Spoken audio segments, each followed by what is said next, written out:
Peace, love, knowledge, and freedom, and welcome to another episode of the Just Seen podcast. Today, I want to talk about,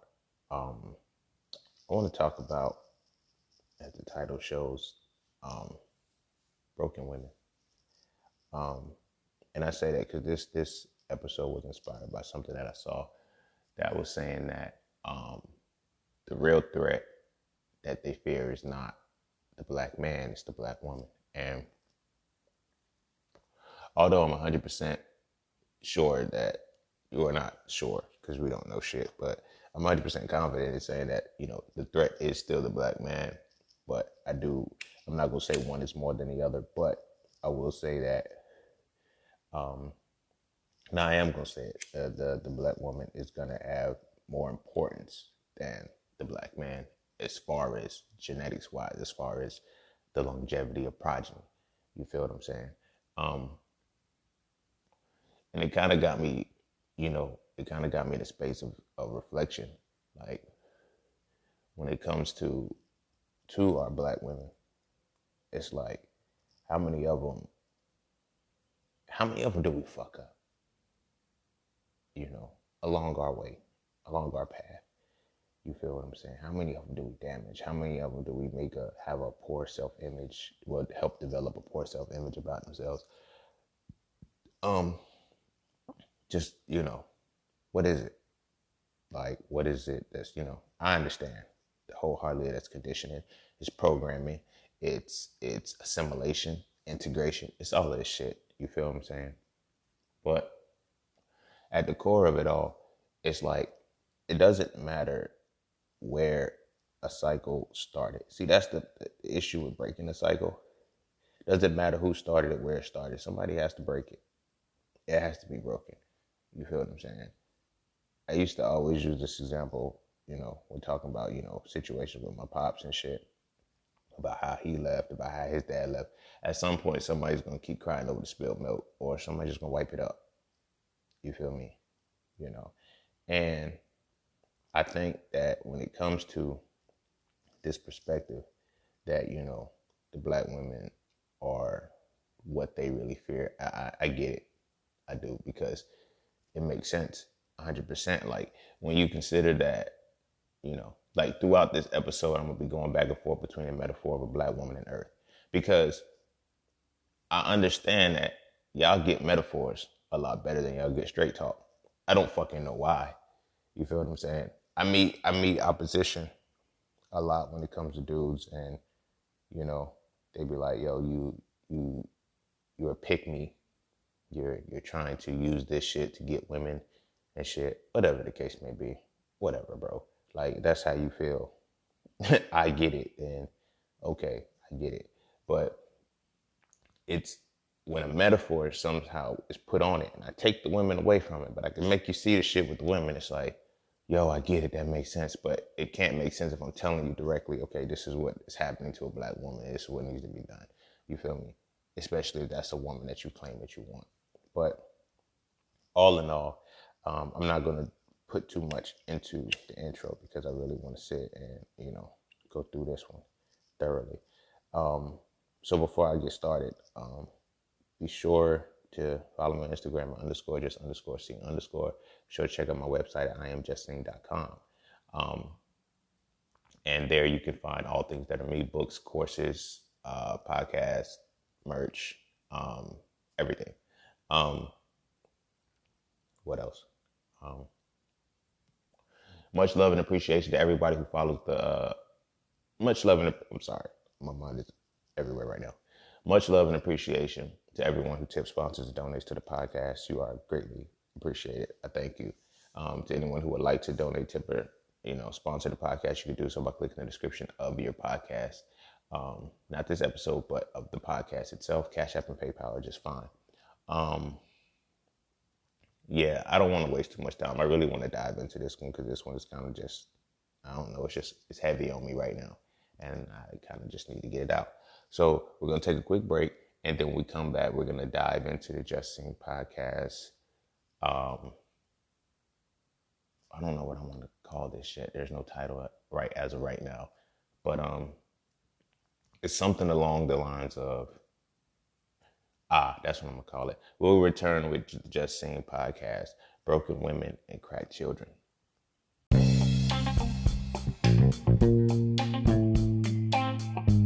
Oh yeah, and don't forget to visit IamJustSing.com. There you can get all things Just Sing. You want to add the So Frail series to your library? Visit IamJustSing.com. You want to learn how to master the market for serious trading and investing? Visit IamJustSing.com. You want to get your hands on some exclusive merch like tees, hoodies, coffee mugs, hats, bags? Visit IamJustSing.com. Are you thinking about transitioning into the plant-based lifestyle? Visit IamJustSing.com. You ever want to just chat with Sing about anything from simple advice to mentorship? Visit IamJustSing.com. Anything and everything that is me you can find at IamJustSing.com. So just take a quick peek into my world and see why being just seen is nothing less but always more. Because you never really know what you need until you see it. You will never see it unless you visit IamJustSing.com. All right. Welcome back. But yeah, like I was saying, what prompted this episode was I seen, this post or whatnot. And in addition to seeing the post, I kind of made a caption to it. I'm not going to repeat what was in the caption. You can read it. But in the post itself, it was saying that it's not the black man that they fear. It's the black woman that they fear. And, it started putting things in perspective for me because, it's the black man that they're scared of, but it's the black woman that they fear. Like, to be fearful and to be scary are two totally different things. To be scared is a temporary thing. Like, it's in the moment. And if something can prove itself to not be scary anymore, you have no reason to be scared of it anymore. You feel what I'm saying? Like, so when it comes to the black man, I feel like they're scared of the black man. They don't fear the black man. Not like they used to. They don't fear the black man like they used to. And I'm saying that on the strength that, you feel me, they wouldn't comfortably and confidently get away with the shit they do to our women if they really feared us. Let's, fuck the semantics and all the bullshit, And this should very well be a So Frail conversation, but it's not. I felt like doing it for the regular podcast. But they're scared of us. They just don't fear us anymore. And they're scared of us on the strength that the fear can reawaken at any moment, and they don't know when. But they fear the black woman. They fear the black woman because of the womb and what the womb holds. You feel what I'm saying? So in our relationships with black women, it's like I'm gonna stick with that first. In addition to the fear part of them fearing the black woman, their fear causes the detriment of black women in so many different ways. You feel what I'm saying? I don't think we really understand the depths of what our sisters go through. I think it's because we're so wrapped up in the assimilation, and we still have a point that can benefit us in it. Like, misogyny is like, even as a black man in a racist world, you still have that one up because of misogyny. That's like our that's what we hold on. That's what we lean on for power. You feel me? Because for one, we predicate power upon the status that they show us what power is. We don't predicate it upon our own individual divine creation. So, but that's a different topic. So it gets to where in the expressions of the shit that we do, we have to assimilate to their culture too. We have to assimilate to their standards or whatever case may be. But we still get more of the past. Like, we've done something that can keep us there. So when we look at emotions, when we look at the beauty standards and shit like that, they created worlds to make sure the black woman hates herself. Because that they know that hatred is gonna affect her biologically. They've done the same to us, but we were able to still stand firm in the assimilation. You feel me? It didn't affect us because we still were wanted by a woman. In our assimilation, it made us stop desiring her. It made us stop desiring her. I must speak on a lot of feelings in this, a lot of different feelings, because it's the reason for why I'm doing this shit. Then I'm gonna talk about a little bit of chakras and shit too. But you feel me? Where the European standard for us, okay, you gotta have a close cut, clean shaven and shit. Like culturally, like beards and, letting our hair grow out and shit like that. They don't want that. They don't, that scares them. You feel me? So they have to put themselves in a position that we're not scared, that we're not so scary anymore and threatening to them. It'll never change. You're a black man. They're always going to be scared of you. It's just natural because they're scared of the energy that we emit. We emit a certain energy as black people collectively, but we emit a certain energy as black men infused with our testosterone, which they have been doing shit to dampen the levels of that over time. Motherfuckers don't even catch that shit. But anyway, they are always going to be scared of us. But we've assimilated more, getting the close cuts, not rocking afros anymore, assimilating into that. Now we did add our own flair to the assimilation. Like, you feel what I'm saying? We would get waves. Like, we can have waves. Waves is permitted and shit. And, you know what I mean? Nice, tamed, quote unquote, sideburns and shit. And, everything real close into the face if you're going to have it. Feel me? Our women don't have that luxury. Our women have to straighten their hair. Well, they don't have to. You feel me? But as far as the standard, black woman, get long hair, get this, get that, have this, have that. There's so many different standards that have been set that are fucked up. And even now, in 2020, the shit has been so fucked up, so bad that as black men, we love everything about black women except the skin. Ain't that some shit? Ain't that some shit? The shit, like, we don't even see how programmed we are to where we love everything about the black woman except the fact that she's a black woman.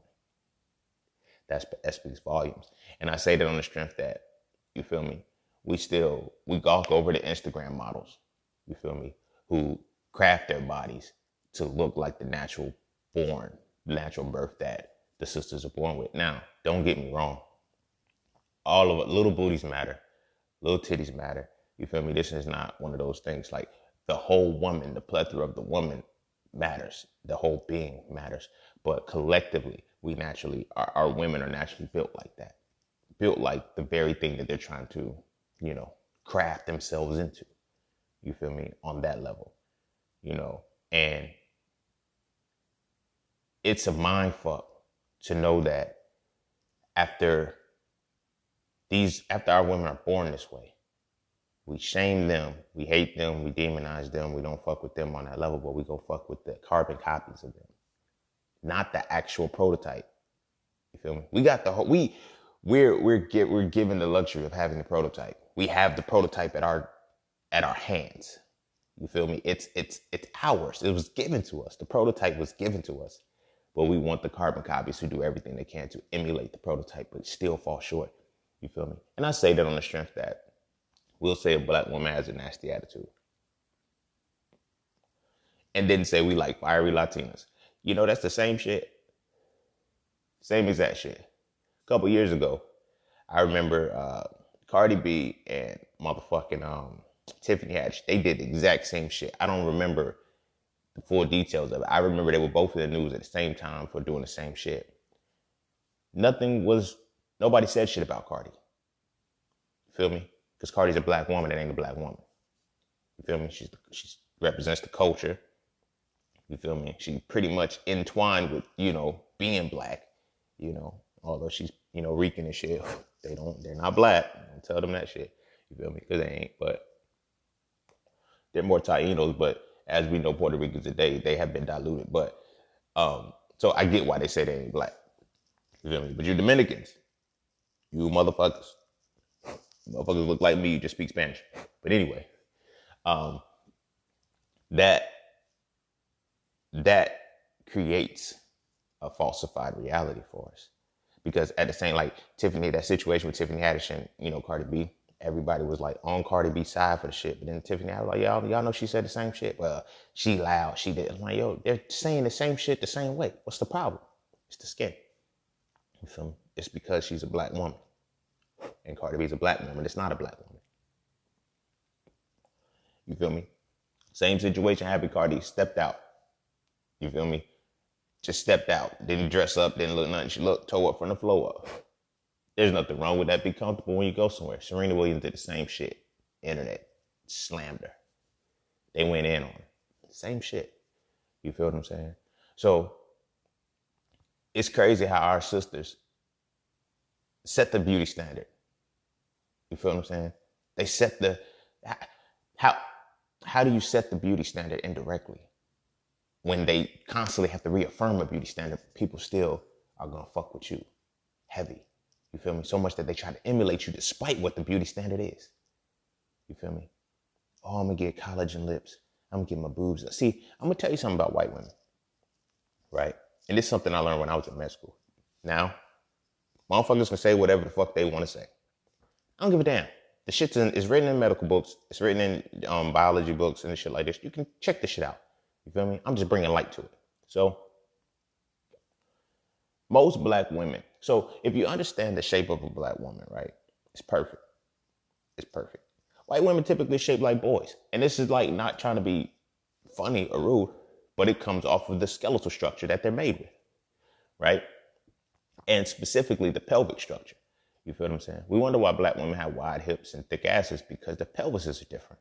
White women have narrow hips and thin asses. And everybody else kind of falls in between that somewhere. Because genetically, when the skeletal is developed, it creates a pelvis, a certain pelvis structure, right? Typically, that I think it's like an 80% chance. 80% of the time, black women have a platypoid pelvis structure. Platypoid means that it fans out, right? Almost 80% of the time, white women have what's called an android pelvis. Excuse me, I had to sneeze. Never done that before. Hopefully I can edit that out. Nah, it's raw. We're going to let it rock. But the white women typically have what's called an android pelvis structure, right? This is where it gets deep. This is where it gets deep. And this is why I be telling black women, like, if they try to tell you that a certain age you can't have kids. Sorry, y'all. I don't know what's going on. But typically they'll tell you that, at a certain age you collectively, women can't have babies. That's not true. That's not true because genetically the biological function can go on longer depending on, quote unquote survival of the fittest. Genetics tells you that the stronger the genetics, the stronger the dominant, the genes, the more it's, prone to longevity. A platypoid pelvis is a dominant genetic structure, which means that it's supposed to be built and infused within the genome. Android pelvis is a recessive pelvis structure for a woman, right? And I'm gonna get into why it's for a woman. So, when they say, okay, after about 30, you really want to know that applies to Caucasian women because of their biochemistry, because of their biology, because of the way they're made. You feel me? Take it over to the creator. Genetics made this shit. Not me. Feel me? Genetics made them this way. Now, whether we're going to call ourselves superior, inferior, that's up for debate. But we damn sure can't argue with the fact that we're dominantly genetic and they're recessively genetic. You can't go there with me on that, right? So when we look at those perspectives on how white women are, the quote unquote standard. So that's what kind of what gets me. Like, how can white women become the standard when their genetics are recessive? Like, to be the standard of something means you can't be erased. Means that what your template shouldn't be erased. Their template can't last. So how can they become the standard? But that goes to, you have to reduce and downplay the genetics for what they really are. Because when you look at dominant genetics, you realize, oh, damn, y'all really ain't supposed to be here. You feel me?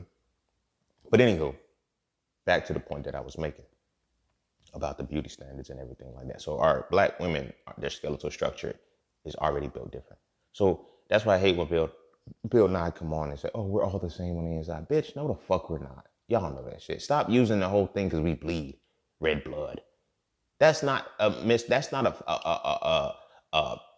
fucking phenomena.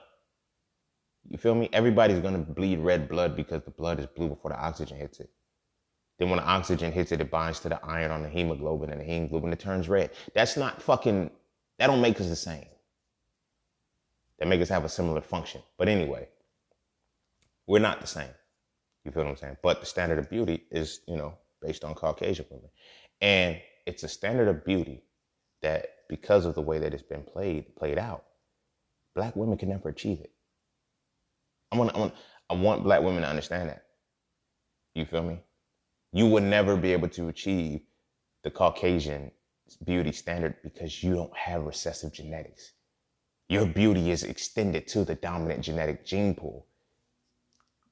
They can't compete with that. You feel me?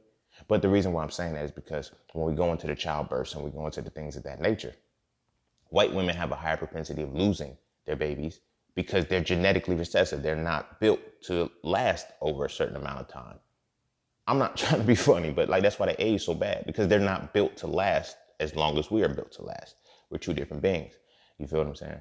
So when it comes to them and, you know, oh, by 30, you want to really start settling down and things of that nature, like that's because the body structure can't sustain it, because their body structure was never supposed to sustain children because their pelvis is android. It's not platypoid. You know, you do have those white women whose pelvises do develop into platypoid, but they're still on the recessive side. You feel what I'm saying? They're on the recessive side, which means that the likely occurrence of that is low. That's what I was saying. It's about 75 to 80% of white women have android pelvises. 75 to 80% of black women have platypoid pelvises. These things are very important in understanding, because this is why black women have fatter asses. This is why black women have wider hips. You feel me? They threw it around as, you know, oh, she got childbearing hips. No, she has the hips that develop from a platypoid structure, a platypoid pelvis, which comes from a dominant genetic structure. White women have no hips. White women have no ass. You feel me? And anybody closer to the genetic stock of Caucasians has no ass, has no hips. They have no body because their body is not built for it. You feel me? Like they have what's called an android pelvis. So now, here's the significance of an android pelvis. Only two beings have android pelvises: men and Caucasian women. It gets deep. It gets real deep, because men can't bear children. You just can't. Your pelvis structure is not built for it. This is why men are usually built up and down. It's a straight shot up and down. But women are built with that curve in the middle. You know, women are supposed to be built with the curve in the middle. That's why black women have that natural curve. The hips fan out, the waist is slim, and we like that shit. You know, 36, 24, 36. We like those measurements, but we still don't like the black women. You feel what I'm saying? Like that becomes the standard. You feel what I'm saying? So now, if you look at the different industries and how things have changed, the white women, you know, white women is funny as shit. White women will say, I want a butt like Kim Kardashian. Okay, go buy it. Because you have to. You feel me? I don't even get mad at them when they say that shit. Because motherfuckers will be like, you know, white girls be like, yo, I want Kylie Jenner lips. And some of our people will get mad and be like, yo, those are our lips. Those are shits that we birthed. Yes. But she wants the ones you got to pay for. She wants the ones that are deformed. Our shits are going to stay the same for the rest of our lives. You feel what I'm saying? When it starts to sag or droop or we start to lose, we can just tone up. We can work out to get our shit back. You feel me? They can't. They have to continue on. Like, you know, that's why I never understood. I could never understand how I could look at Caucasian fitness experts that are women and black fitness experts that are women, and they both say they do squats, but white women don't never develop squats right. Like their squats don't never develop.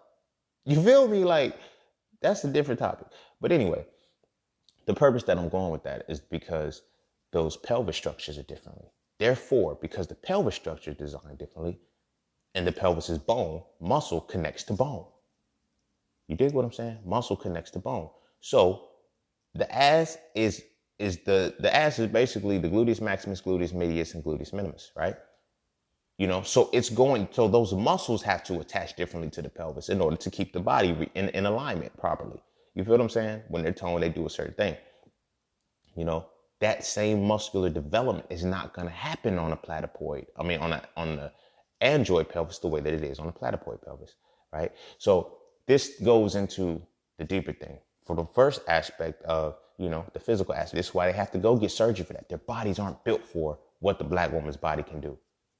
But because now the black woman, now they have created the quote unquote European standard of beauty, and it's not, you feel me? Well, I get it. To some people, they fuck with that shit. I don't listen, because when you're really looking at it just from the pelvic structure perspective. The average Caucasian woman has the pelvic structure of a man. So what are you really digging in? You feel me? What are you really digging in? But then it makes sense why, you know, when you look at pedophilia rings, when you look at all, like, they like children.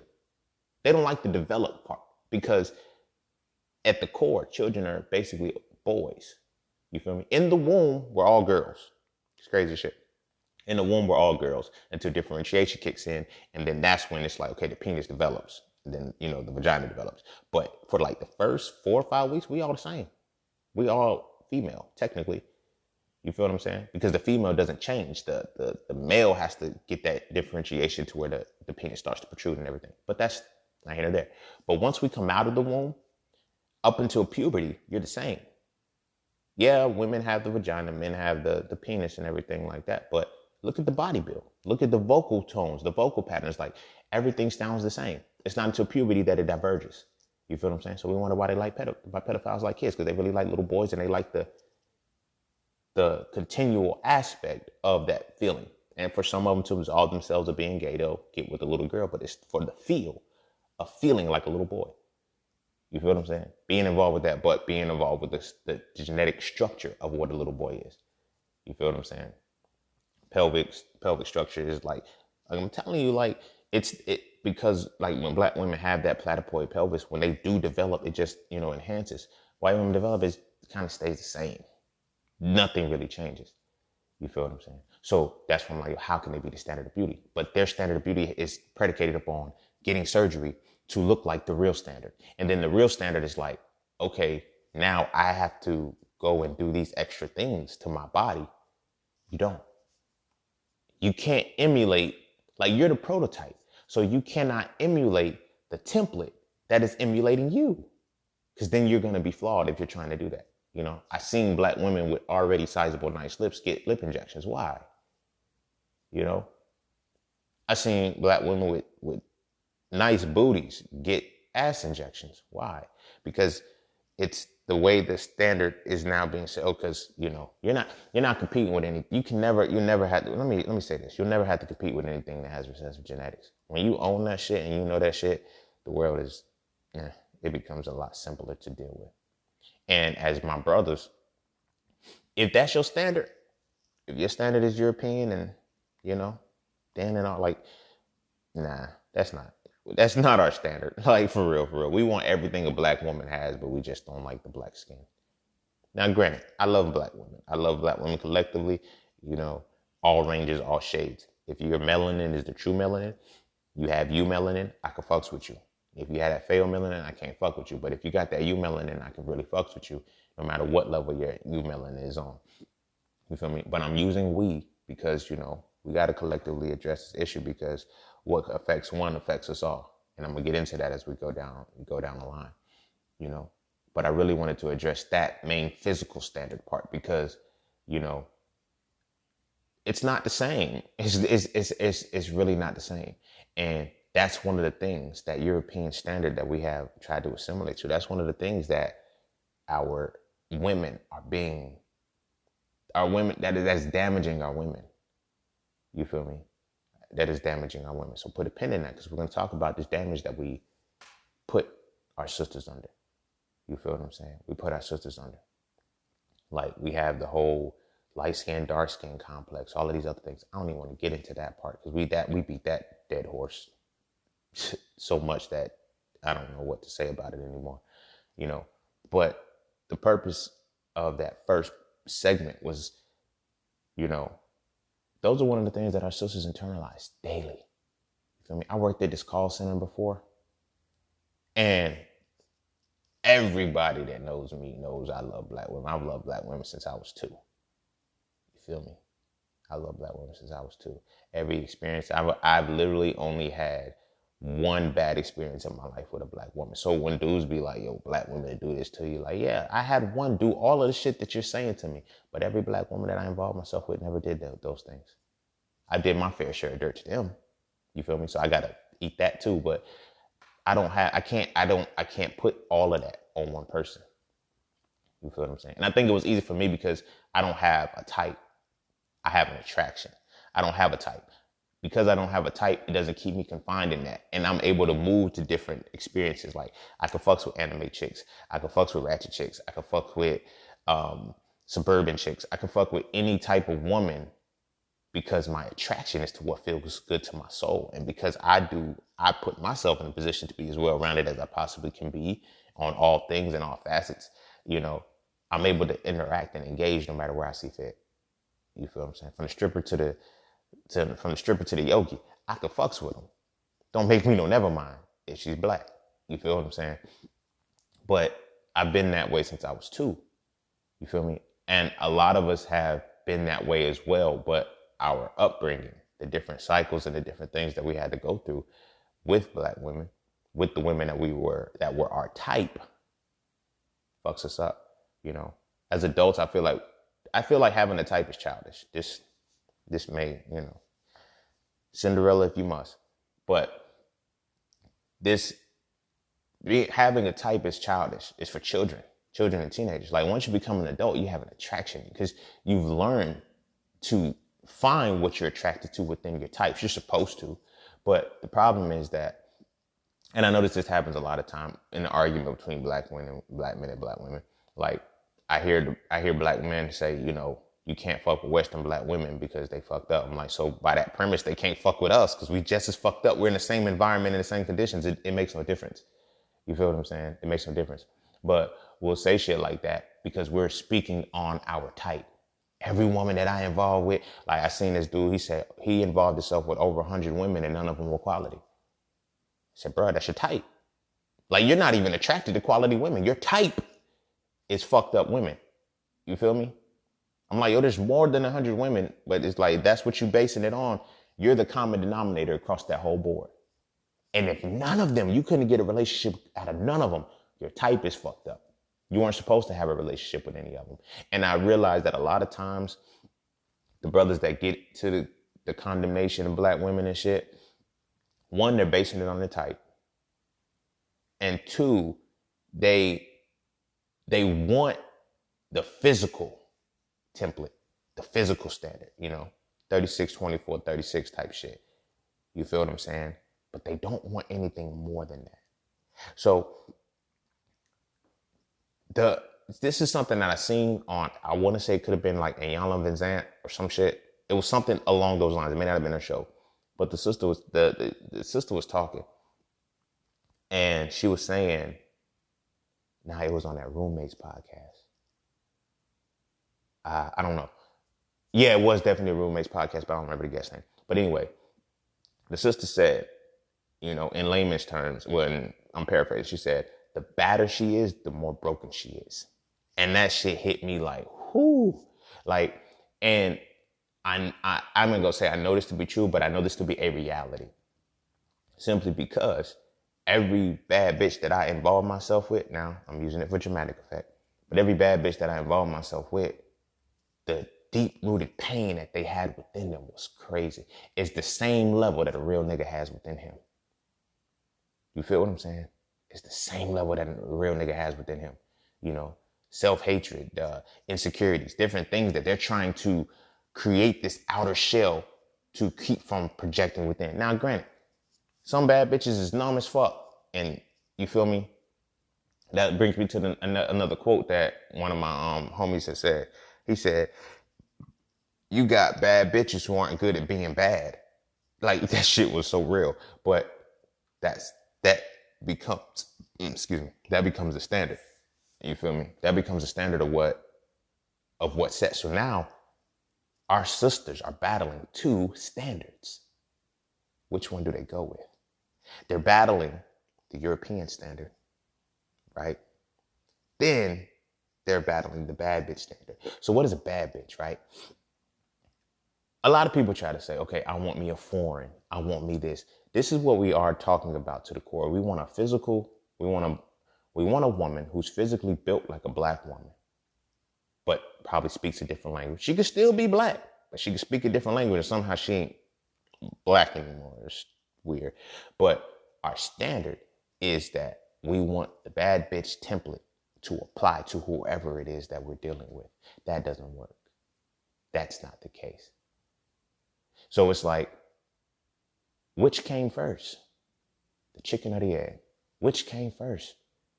The bad bitch or the creation of the bad bitch? Like, where did it start? Did women just wake up and say, you know what? It's bad bitch season for the next 20, 30 years?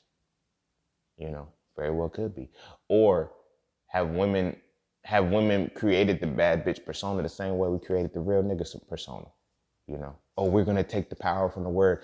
It seems, maybe it's just me, I still use it from time to time. It's in my vocabulary. I try to catch it. Sometimes it flows. You feel me? But when it comes to that, it's funny how we said there's a generation that we say nigga now because we want to take the power from it, but we became more powerless the more we used it. You feel me?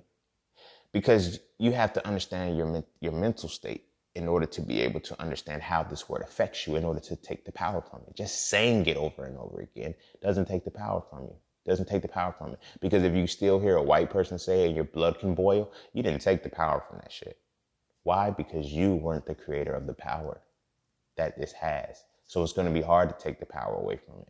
You feel me? I'm not saying stop using nigga. If you use it, use it. You know, whether it's I don't say I say okay, nigger, nigga. It don't matter. Like, it's derived from the same shit. It's a part of our culture. You feel me? To not put the full, we just do the shit. We don't say the full word, regardless of if we can or not. You feel me? It's just a part of our culture. We do this shit. Like, when I was in Dominica, I heard it in their vernacular. When I was in, also in Dominica, when I was around the Dominican people, I heard it in their vernacular. I heard it in the actual African people who spoke their language and stuff. Like, it was different.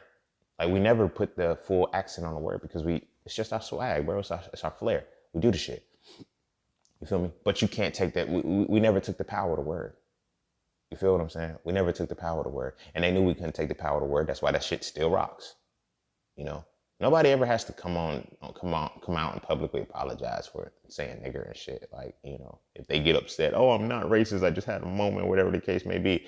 But yeah, if I were to say, that shit was gay, or if I were to, say faggot, or if I want to say dyke or some shit. Hell, if I was even to say midget, you feel me? I have to be, that's not what they're called. You feel what I'm saying? That's not what they're called, But we don't get that same, nobody has to be PC when it comes to us because that's not our word. That means we didn't take the power from it. You feel me? And we just reaffirmed it because then we became real niggas. We became real niggas. And like I always said, real niggas, good Christians, and real niggas, devout Christians, and good slaves are all one and the same, inception-wise. They come from the same shit, But, that's not here nor there. I'm speaking on how the conditions of the black woman and shit. But, this is important because this is a part of our involvement in that shit. Because when we look at real niggas don't give a fuck about bad bitches. You feel me? They be dogging bad bitches out. You feel what I'm saying? Bad bitches don't have to do shit, So now, that standard is like bad bitches just gotta look good. You feel me? They used to call them trophy wives. Now they call them bad bitches and shit. They don't even see the transformation. Euphemisms. But those two are the things that are some of the standards that our women are competing with. You feel me? On one hand, they're competing with the European standard. On the other hand, they compete with a bad bitch standard. And they're actually neither one of those. The average bad bitch ain't a bad bitch. Like, real shit, the average bad bitch. She may do bad bitch shit, but she ain't really a bad bitch. It ain't no difference than a lot of real niggas ain't real niggas. You feel what I'm saying? Because they don't do real nigga shit. You know what I mean? Because the impetus behind these two things, being a real nigga and a bad bitch, is a lot of destruction. You feel what I'm saying? Some motherfuckers that really have compassion, they don't like doing this shit. Like, I had a girlfriend who would go to the club, we'll hang out, like all her friends dolled up and shit. And she like, yeah, me and my bitch is bad. When songs come out, what was it? hood nigga and shit. When he said, I keep a bad bitch around, thick bitch, long hair, yellow, white, red, brown. She said, all my bitches is in my clique like that. We got a long hair, thick, basically whatever he named in the verse and the hook. She was like, we got one of those. I'm this one, that out. But when we would talk by ourselves, pillow talking shit, late nights, 3:00 in the morning and shit, having these conversations, she would always say shit like, we only do this because this is what y'all like. I said, y'all, I don't like that shit. I don't like that. You know what I mean? It's like, yeah, right. I'm like, yeah, I mean, I pull them, but I've never seen the longevity out of that shit. Like, bad bitches are for real niggas because real niggas and bad bitches are both temporary. They're phases. They're supposed to be phases, but they extend far too long. You feel what I'm saying?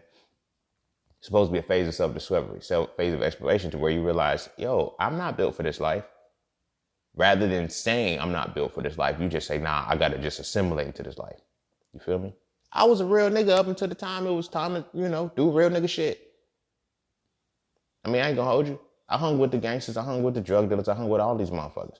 But up until I started seeing handcuffs start being put on motherfuckers my age and around me, once I started seeing guns come out that were too big to just walk around with, like, you feel me? I started to look at it like, I ain't built for this shit. I'm trying to live. I ain't built for this shit. Because I also knew myself. I was like, man, I would really kill somebody. Either I'm going, like, when they say, either you're going to, in that life, you're either going to go to jail or you're going to die. I seen, you know what I'm saying? I was playing the law of statistics. You feel me? Because there was like they said 1 in every 3 black men will go to prison in his lifetime. Right? No. 2 out of every 3 black men will go to prison. 1 will be the one to make it out, right? When I say it was me and my 2 compadres, it was just us 3, thick as thieves. They went to prison. I didn't. So I'm playing the law of averages. You feel me? Well, I was too cunning and too smart to go to prison to do something stupid. I mean, to get caught and go to prison and shit like that. But I was like, nigga, as far as death, somebody might, you feel me? And that's when shit started getting real for me. You feel me? Like when my homies like that real nigga shit, I was like, oh, that's a phase. I don't want no part of that. I remember holding my first gun and thinking about who I was going to shoot with it right then. I said, no, let me put this shit down, bro, until I got a lot more discipline with this shit. Because I was a hothead. Like, you feel what I'm saying? I was a hothead. So I knew that trying to be a real nigga was not going to be good for me. Because I didn't give a fuck. That was one of the most solid affirmations that I ever spoke over myself that I wish I didn't speak so much when I was younger. That I didn't give a fuck. Because I really didn't. You feel what I'm saying? And that's when it got scary. I remember having odds against me, 10, 12 dudes about to jump me and one of my homies. And it's just like, yo, fuck, that don't give a fuck. That's real nigga shit. That's stupid as fuck. That's real nigga shit, though. You feel what I'm saying? To stand there and be like, yo, I'm going to take this ass whooper from 10 motherfuckers. You feel me? We had strategies and shit. Yo, we get back to back. Don't let them surround you, whatever the case may be. But it's still 10 motherfuckers. I would say it, yo, I'm taking 2 of you niggas with me, though. You feel me? At least 2 of y'all coming with me. You know what I'm saying? I'm going to swell one person out and the other one, before y'all stomp me out, I'm going to choke his ass and lay on top of him. You feel me? That was always my strategy. If I'm like, yo, bro, y'all are going to kill him. If y'all don't stop jumping, he's going to die. Because now I'm laying on him, choking him the fuck out. You feel me? It now is an ugly tactic in the world. You feel me? But, that's real nigga shit. You feel what I'm saying? So real niggas have a standard. And their standard of women is typically the bad bitch. You feel me? But do you know how much shit bad bitches go through? So much shit. Like, I be listening to the stories, like, I say mid-20s and shit. That's all I attracted. Early to mid-20s, man. Well, nah, I ain't even stop, man, because I've been attracted to that. This is not a brag moment. But I have been involved with so many that I was like, yo, you're not even, like, you like shit, bro. Like, I had one woman, right? She was my homie, too. Like, you feel me? We would talk about cartoons. You feel me? Because I reached the point where I done lived that, I done got comfortable with myself to be able to be whatever the fuck I want to be, when I want to be, around who I want to be around. You feel me?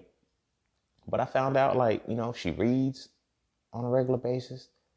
She motherfucking, she's into crystals and astrology and shit. She's She was dope. She was dope as fuck. But I'm like, why don't you ever show the side? You feel me?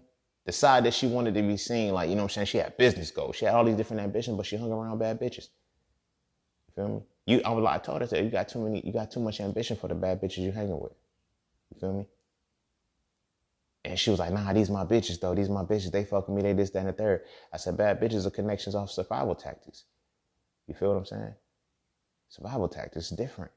Like you ain't gotta ride. Like, nah, it wasn't me trying to change her, because I still embraced her for the like I came up from that shit, bro. Like, so I get why we do the shit. I get why we do it.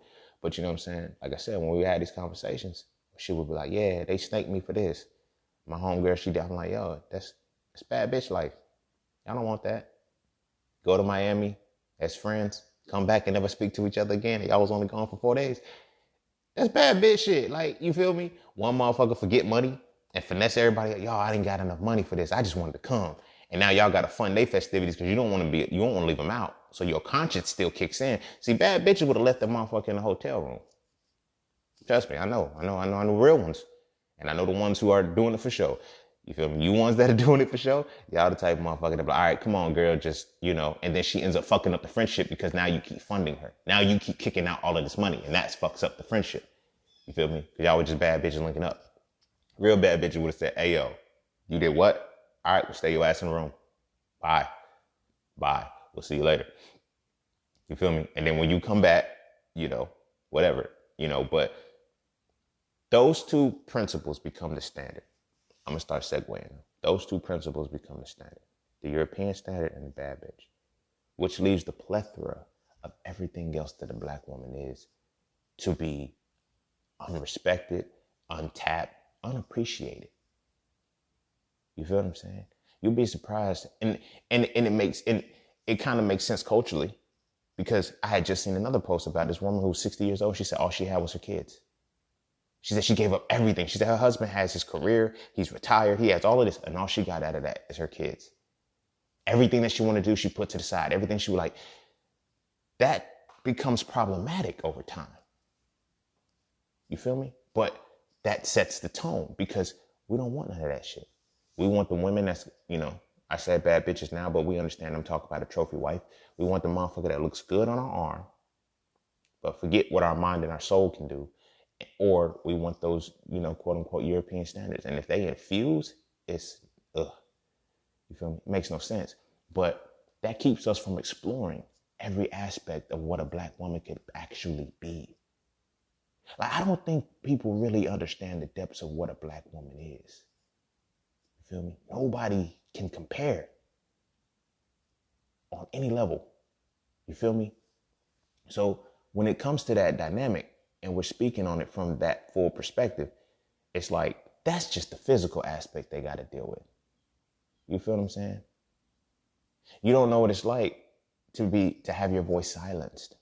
Oh, nah, you don't say this, you don't that, like, be guided and all of that shit. Like, there's a lot of things that a black woman have to go through on a regular basis that carries in to them being broken when we meet them.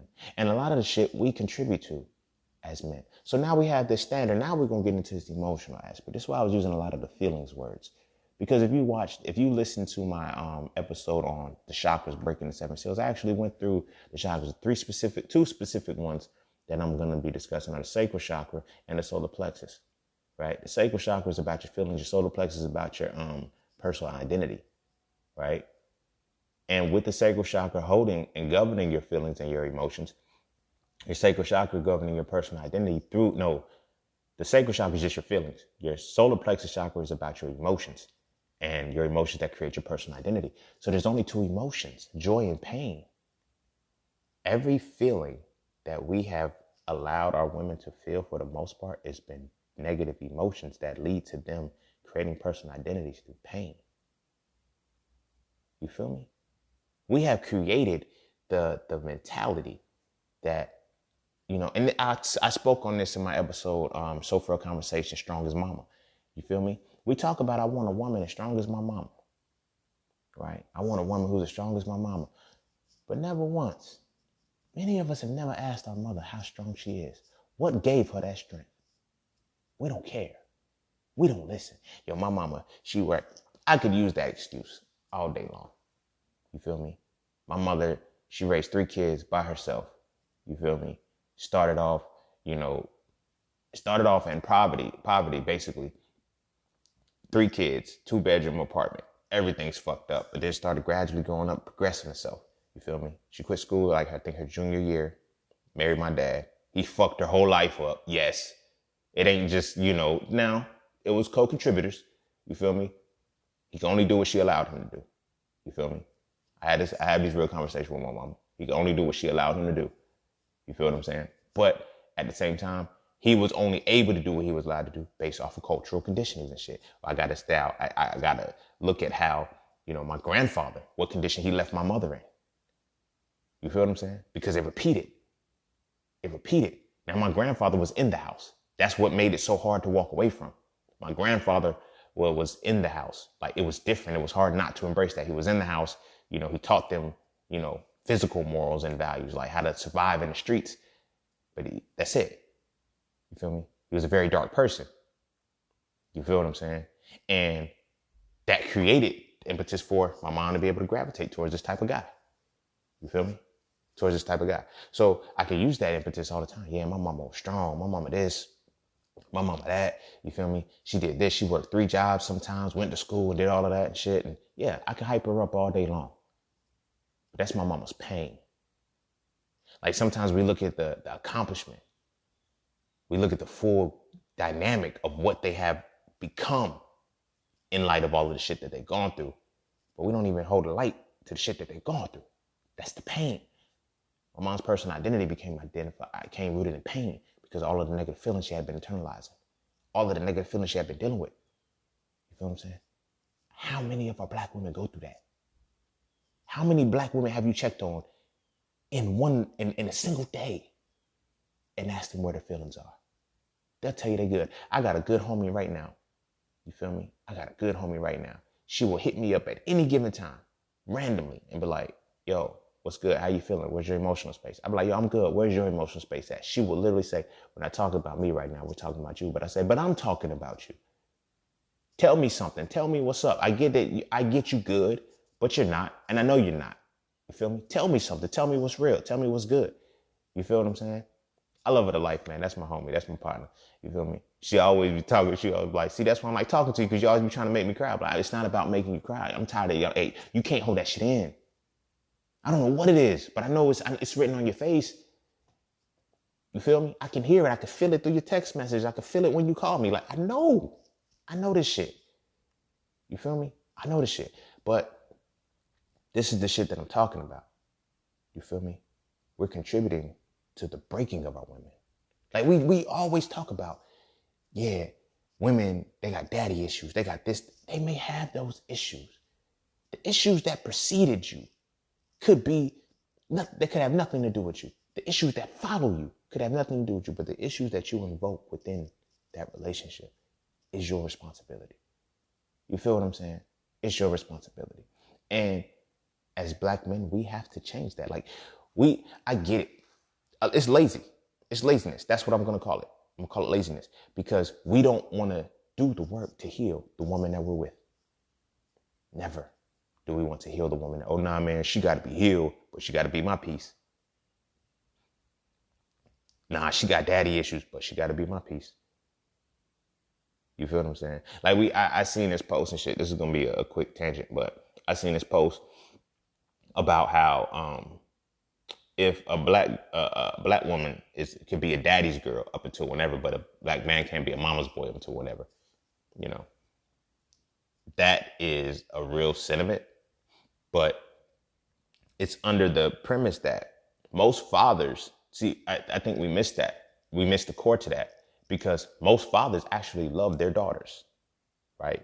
And if you understand how I always say, with love comes correction. So what do? They tell their daughters to what to avoid, what to stay away from, how to stay on their point. Goes back into the conversation I had about matured women matured faster than us versus women actually being more mature than us. You feel what I'm saying? So the father, the daddy's little girl, she gets the game on how to avoid, how to navigate through the world. And she's loved and she's corrected. But the son is coddled. So it's not the same shit. The son is coddled. You feel me? He's coddled in a way that he becomes non-threatening to the world. But the black woman is loved in a way that she becomes a beast in this motherfucker. You know, beast is the number 6. Flip that shit upside down, you get a 9. 9 is God. But anyway, I'm not going to get to that on the divinity tip and shit. Back to the point that I was saying. So our women have these standards that they got to try to uphold and shit like that. So let's say they get past it. Now they have to deal with every feeling, everything that has to go with that.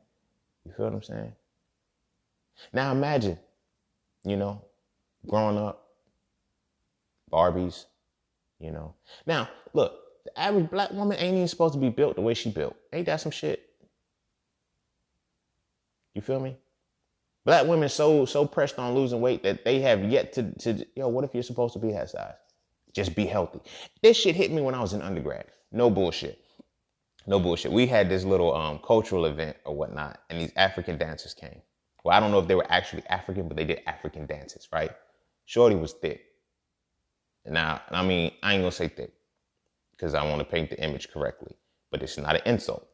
She would be classified as a big girl. When I say big girl, I mean big girl.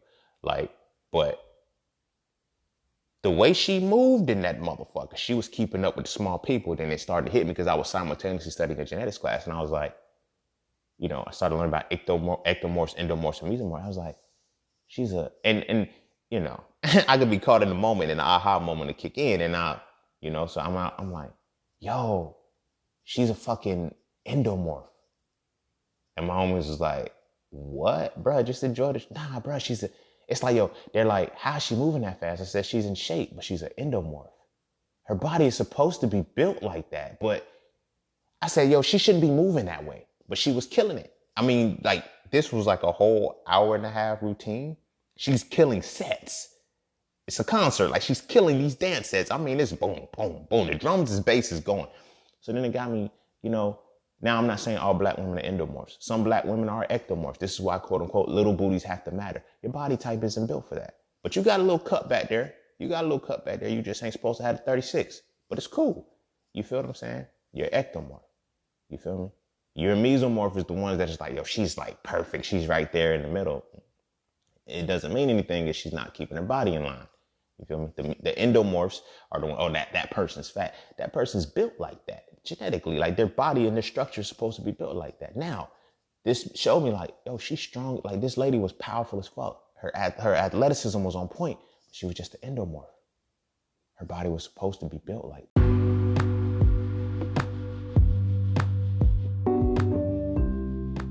No more excuses. It is time to take your trading to the next level. Mastering the Market, a comprehensive guide to Forex trading, is an 8-week comprehensive course that teaches you how to trade, read, and understand the markets. From the candles to the entries and the exits, you will gain the insight necessary to make profitable trades while greatly reducing your risks. Even more, you learn how to take these skills and apply them to long-term investing outside of Forex in areas such as stocks, commodities, ETFs, and so much more. It's your time to put the power in your own hands and master the market. So visit www.thejustseenacademy.teachable.com to enroll today. And always remember, the future is yours, but only when you create it.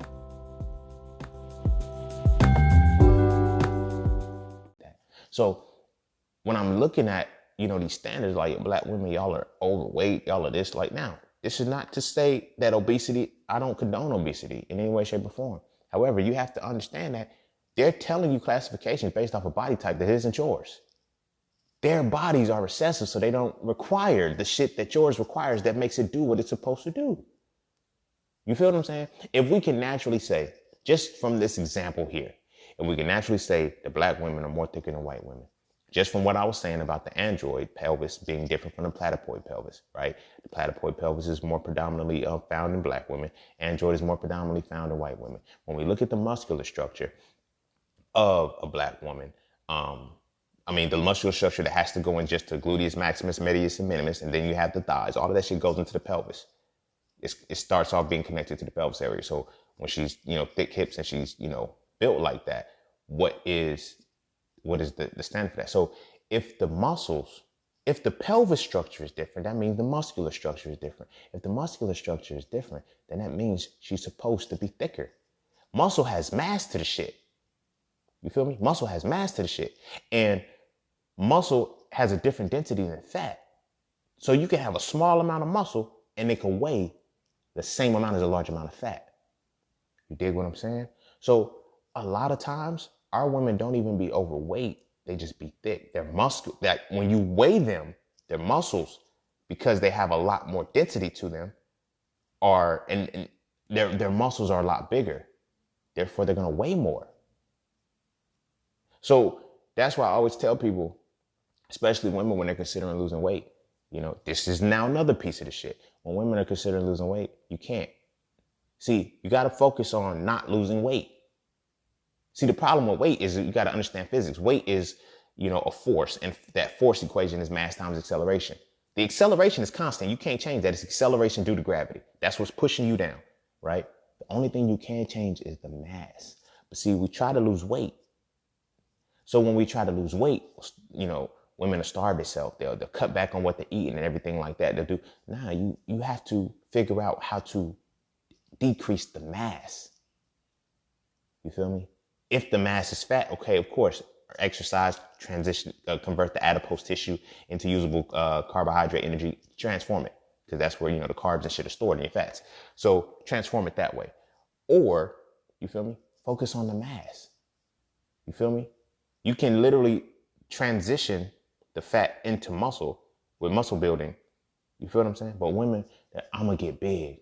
I'm going to get big. You're not going to get big. You're going to get big when you want to get big. Yeah, when you start lifting 350 pounds and shit, of course you're going to get big, because now your muscles, the density is different. So that strength now comes into it. But if you curling 20-pound dumbbells or some shit like that, you're not going to bulk up that much. You feel me? But women believe that they're going to be built like men, but it's actually the other way around. You're going to get smaller because now your muscles are being fed differently. You're going to get smaller because now the density of your muscles is now kicking in as opposed to the density of your fat. You feel what I'm saying? But that is another thing that goes into our reality. You feel me? The image. A woman feels she has to stay a certain way all of her life.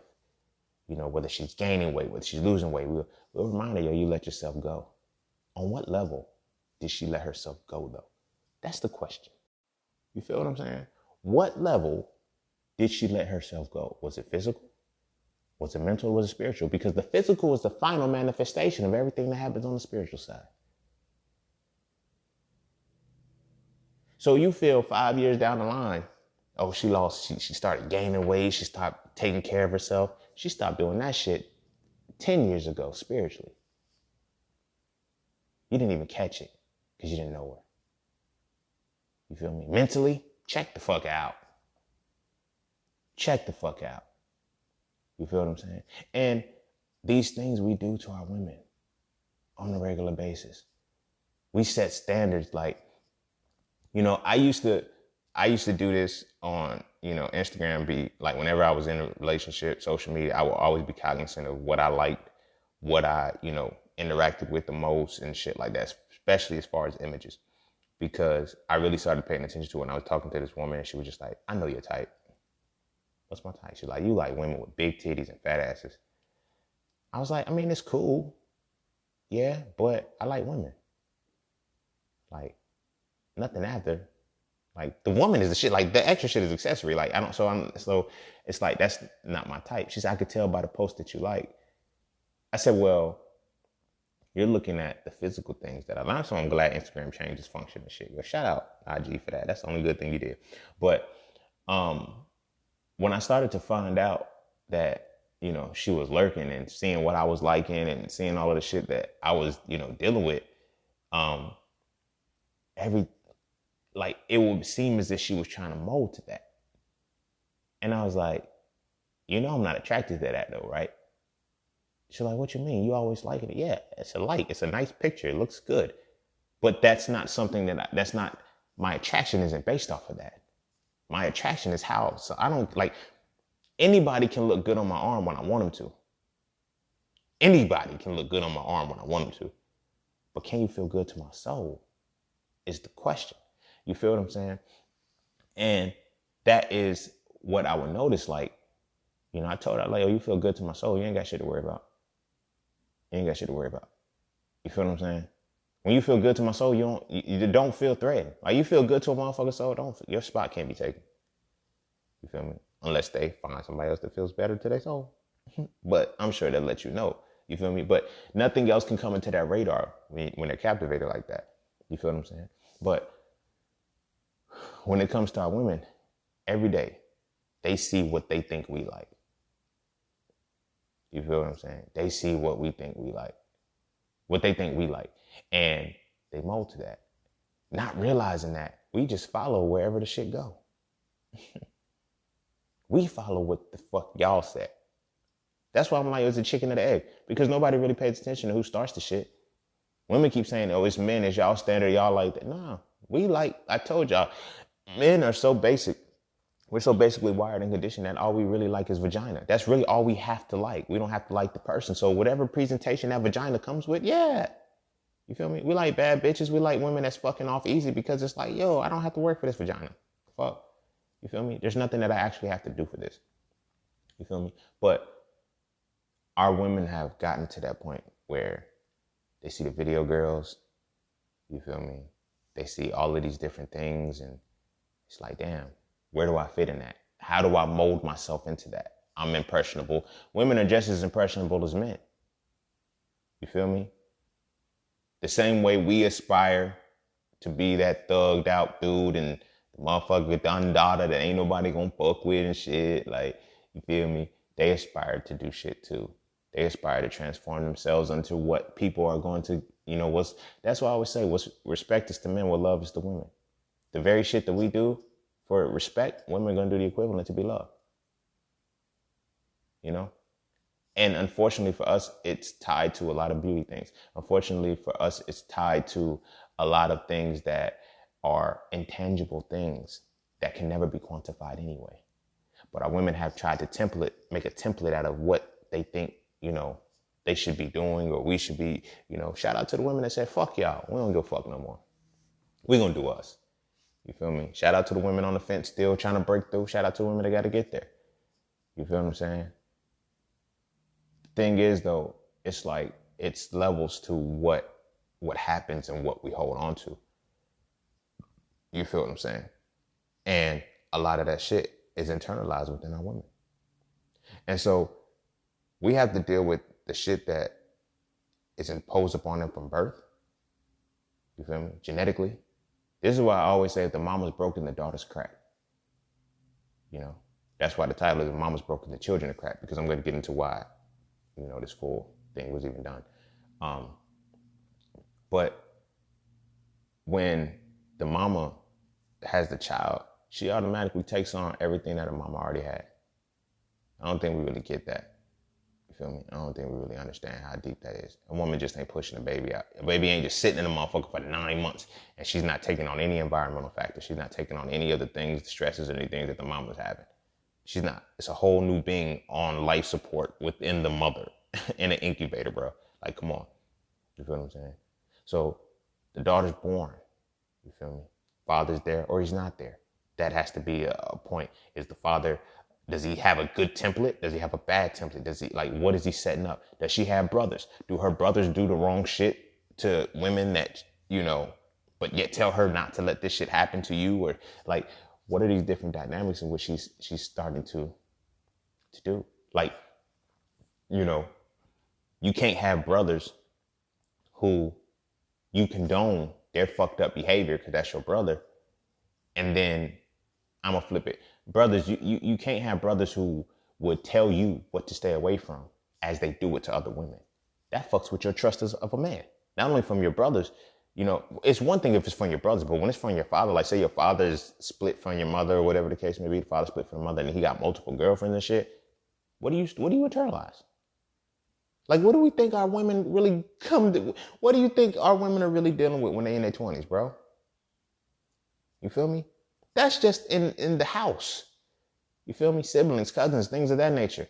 You feel what I'm saying? Not being able to trust anybody. If they have a personal issue, they tell, the caregiver, the alleged caregiver, and their business is spreading gossip around everything. You feel me? Who do black women have to trust? You feel me? This shit goes on and they internalize this shit all their life and they still smile. They still tough. We still coming strong. We're still doing all this shit, but we won't let them be weak. We won't let them be weak enough for us to heal them. for them to heal. Now I'm going to get into why I said for us to heal them. Because we got to. We got to. And I'm going to tell why. Y'all motherfuckers may drop off after this. But I don't care. You feel me? Y'all need to hear this shit. Especially my brothers. My sisters too. We got to heal y'all. You know what I'm saying? Because now she's in school. You feel me? The boys that are crushing, let's say elementary school, the boys that are crushing on her, pulling her hair, throwing shit at her, stabbing her with pencils and shit. Oh, I like you. I just didn't know how to respond. No, my fellas, let's not teach our boys this shit no more. Stop it. Because my sons will be raised to beat the shit out of motherfuckers who fuck with their sisters. Real shit. I'm not bullshitting. And we can have a parent conference after the shit happens to try to resolve. If you want to get dusted off, you can get dusted off just the same. Because it starts with the fucking parenting. Anyway, back to the podcast. So, elementary school, that's what she's dealing with. You know, oh, you're ugly as a flirt. Like we flirt by insulting each other. As men, it's different because we're already taught not to internalize emotions. But it's different for a woman when you flirt by insulting her. I get it. The number one that we use, hey, big head. We took the whole fucked up part about it out of it. Like it's really, you know, a cool thing now. But you feel me? People that we were really attracted to would say, hey, ugly. You feel me? We would dog them. But we would tell them, yeah, I really liked you. You feel what I'm saying? You know how many girls, like, when I was in middle school and shit, I'd be signing yearbooks and shit, leaving my, you know, number and shit. Well, leaving my mama number because I didn't have a phone at the time. But I would leave my number and shit at the end of the joint. But I'd be reading some of the Johns and dudes. I'd be seeing dudes confess they love and shit. Like, yeah, I always had a crush on you, this, that, and the third. And, you know, you were cute and this. But then I would see how they treated these women, like, publicly. Like, don't do this shit privately. That fucks with, you know, what our women perceive on a public level. You feel me? And versus why they stay within the private. Because this person could be, and they be wondering why did she stay in that abusive relationship, whatever the case may be, we didn't know. Because of what possibly was perceived on the public. Y'all felt like this some shit was good publicly. Privately was fucked up. You feel what I'm saying? Because a lot of shit goes on to that. So there's a lot of things that she's internalized. So we're in middle school. The transition is happening. You feel what I'm saying? She's going through her hormonal changes. She's becoming a woman. She can't really talk to nobody because nobody really wants to listen. She knows that if she tells this, they're going to tell her business. You feel what I'm saying? I've seen so many different instances where women have just shut the fuck down and didn't talk about shit because of the shit that happened in their childhood. I remember I had a woman tell me about the time her menstruation came on, and it was like when it first started. And you feel me? She got cussed out by her mom because she bled and didn't have she was like, this was my first one. I didn't know shit about it. So I just threw the drawers away. And my mom got upset and called me nasty and called me all of this shit. And I was like, she didn't teach you about it though? She was like, I mean, afterwards, when she realized what it was, she thought I was having sex or something. And I was like, she said I wasn't, but my period just came on. I didn't know what to do. I said, oh, how many women have gone through certain shit like that? Not just the menstruation, but just beef with their parents. Beef with their mamas on some stupid shit. You feel me? This shit happens frequently. It happens a lot. And we don't see all the shit that our women internalize. So again, as I was saying, you can't, as men, we don't have to heal the shit that preceded us. We don't have to heal the shit that will go after us. But we have to heal the shit that currently affects us in the moment. Any relationship that you're getting in with a woman, understand that you are with her through everything. You're her healing point, bro. You have to heal her. I know we keep talking all this shit. A woman got to be my peace. No, actually, it's the other way around. You got to bring peace. You got to be her peace. And if you understand the last one of the podcast episodes I did on peace, love, knowledge, freedom, when I actually broke down what I mean by peace, this is where I'm going with that. Peace is the control of chaos. You have to teach her. You have to be able to control her chaos and teach her how to control her own chaos. We ain't ready for that one. Everybody talks about, oh, I want to be a protector and provider. But do you protect and provide for the mental and the spirit? Those points need to be protected and provided for too. And the emotional space. That's protection and provision too. You have to be able to do that. So now we ask ourselves, do we really do that? No. We automatically get in a relationship with women who we don't give a fuck about. I'm going to go tell my homies, I don't love these hoes, and then go tell a hoe I love her. I'm using hoe for dramatic effect. Think about that shit. What was it? A thin line between love and hate. Bobby Brown told Mario, you're going to have to tell her you love her to fuck her. She a different type. Man, I ain't telling her I love her, man. You know, I'm gonna fuck her anyway. What did he end up having to do? Telling her that he loved her. So then everybody looked at her like she was crazy. You feel me? Now, granted, she did kill her last husband and shit. But why did she kill him? He was abusive. If I remember correctly. I'm pretty sure that's what he was. He was abusing her. She killed him. Right? Now, they wanted to make it seem like she was crazy. She did become crazy. Keyword, become crazy. She became crazy. Like, I don't think we understand the psychological impact of the shit that we do on our women. This man told her that he loved her. And then now he's still seen skating around town with all these other women. Yeah, she's going to throw bricks through your shit. Yeah, she's going to take your tires. Yeah, she's going to fuck your shit up. Like, I don't think we get that, because what we don't understand is that it's like, yo, I played her. I did her dirty. I did all these things. Even to the shorty that tried to set the car on fire and fucked her shit up because she said the astrology told her to do it. Whether it be astrology, whether it be whatever it is, it was her emotion speaking. And you feel what I'm saying? A lot of times we don't get it. And I've learned to observe this so much more when it comes to understanding how pain is inflicted. You know, I don't condone domestic violence, right? But I understand how sometimes in the moment, women can say certain shit to a man who never had to, who is emotionally retarded. I'm not going to say unintelligent. I'm going to say emotionally retarded. When you are coming emotionally and you're having a verbal emotional attack on a person who is emotionally retarded, they're going to physically attack you because they are feeling a pain that they're going to make you feel. You feel what I'm saying? Because they aren't emotionally intelligent enough to process that and just listen to it. But then at the same time, some women can say things that'll cut. But this is what I'm saying. Like, all of this shit is carried on, and it's volatile explosions that come out. Explosions. And our women hold on to these things for quite some time, and we don't pay attention to them. And a lot of the shit we've compounded for the next man. Like, we don't get that shit. Like, we're creating these fucked up realities for women. So we'll, cheat, dog out, play her, embarrass her, do all of these different things and shit, and think an apology works. Apologies don't do shit. Apologies don't do shit. All right? Apologies don't do shit, especially because most motherfuckers don't mean it. They apologize because they got caught, not because they did the shit. Because the shit wouldn't happen if you was really that apologetic, because apologetic means that to be apologetic. Now, you were unapologetic in the action. Why are you apologetic now? You didn't stop. Like, you feel what I'm saying? But look at the shit that we do to our women. You know? Now, I get it. Brothers, they do shit to us too. This ain't about us right now. This ain't about us right now. We'll have our moment. This ain't about us right now. This is about the women, because we have to look at the longevity of it all.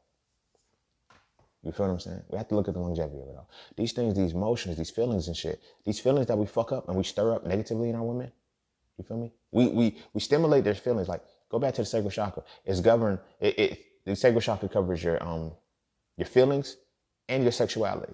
Why do you think if you make a woman feel good, you can fuck her? It's not rocket science. It's not rocket science. It's meant to. When our emotions are stirred up and they're shifted towards a positive perspective, they make us feel good, we'll be willing to fuck somebody. We'll be willing to fuck them. Alcohol drops all those inhibitions. That's the inhibition that alcohol drops, your ability to feel the emotion and process it. Because if you're unable to feel the emotion, that's why your inhibitions are gone. Because your emotions, they kind of dictate whether you're going to do some shit. If you don't feel good about it, you're not going to do it. If you feel good about it, you likely will. But if you don't feel at all, you got to make a decision. Chances are, because you don't feel about it, you're liable to go through it. But that's why, when people get drunk and be like, oh, it's fucking, I didn't know. The feelings that would have normally occurred to tell you this ain't right or you shouldn't be doing this, they didn't show up. You feel me? Don't blame it on the alcohol. Don't blame it on the alcohol. Motherfuckers be aware. But anywho, some don't. Now, I'm not saying that. I'm not going there with that. But that's another point. God damn, this shit gets deep. So we stir up the emotions within our women. You feel me? Get them to a point where they can fuck us. We fuck them and leave them alone. I don't think we understand the damage that we're doing with that. Imagine making a motherfucker feel on top of the world, fucking them and leaving them alone. And then continually doing it. You feel me? Then setting it up to where, we only linking at night, but we don't speak in the day and none of that shit. Like, what are you doing to her? You feel me? And then now I get into the alcoholic perspectives of it and shit. And then the point that I was leading to, was about rape. You feel me? How many, like, I don't think a lot of dudes know how many women they've raped because they didn't rape them. And here's what I mean by that.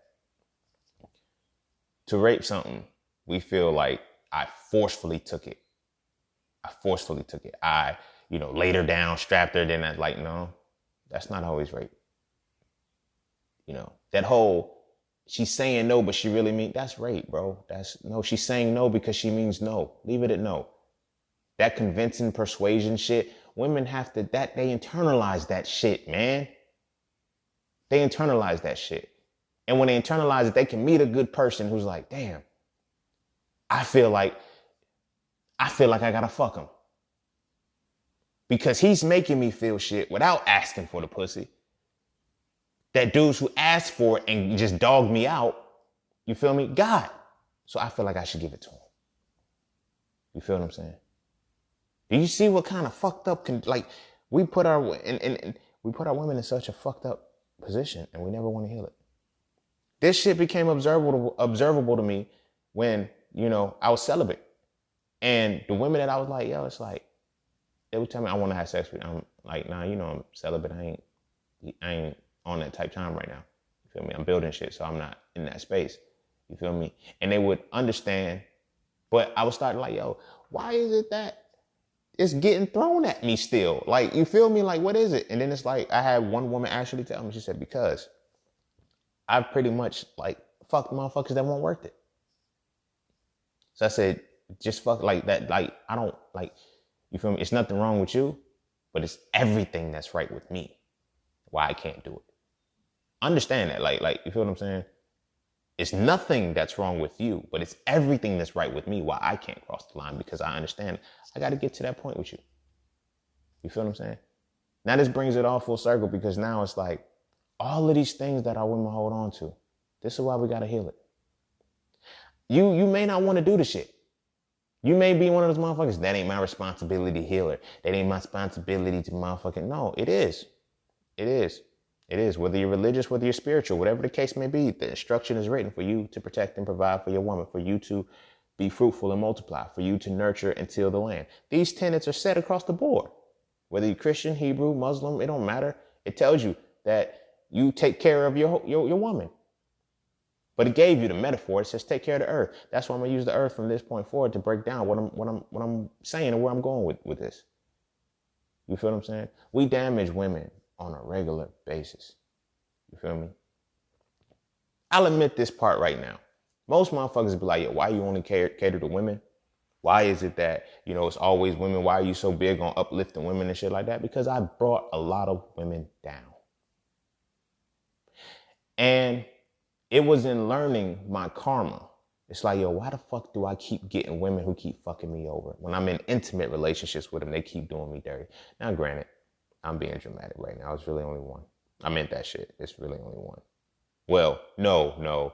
It was one that actually broke my heart. But when I started wanting to be a one-time man, a one-woman man and shit, I was like 17. I'll never forget the shit when I decided, okay, it's time for me to start taking relationships seriously, be a man and shit. I'm 17, nigga. Come on. But from 17 to 18, from 17 to 18, man, I got played. I wasn't getting played like that.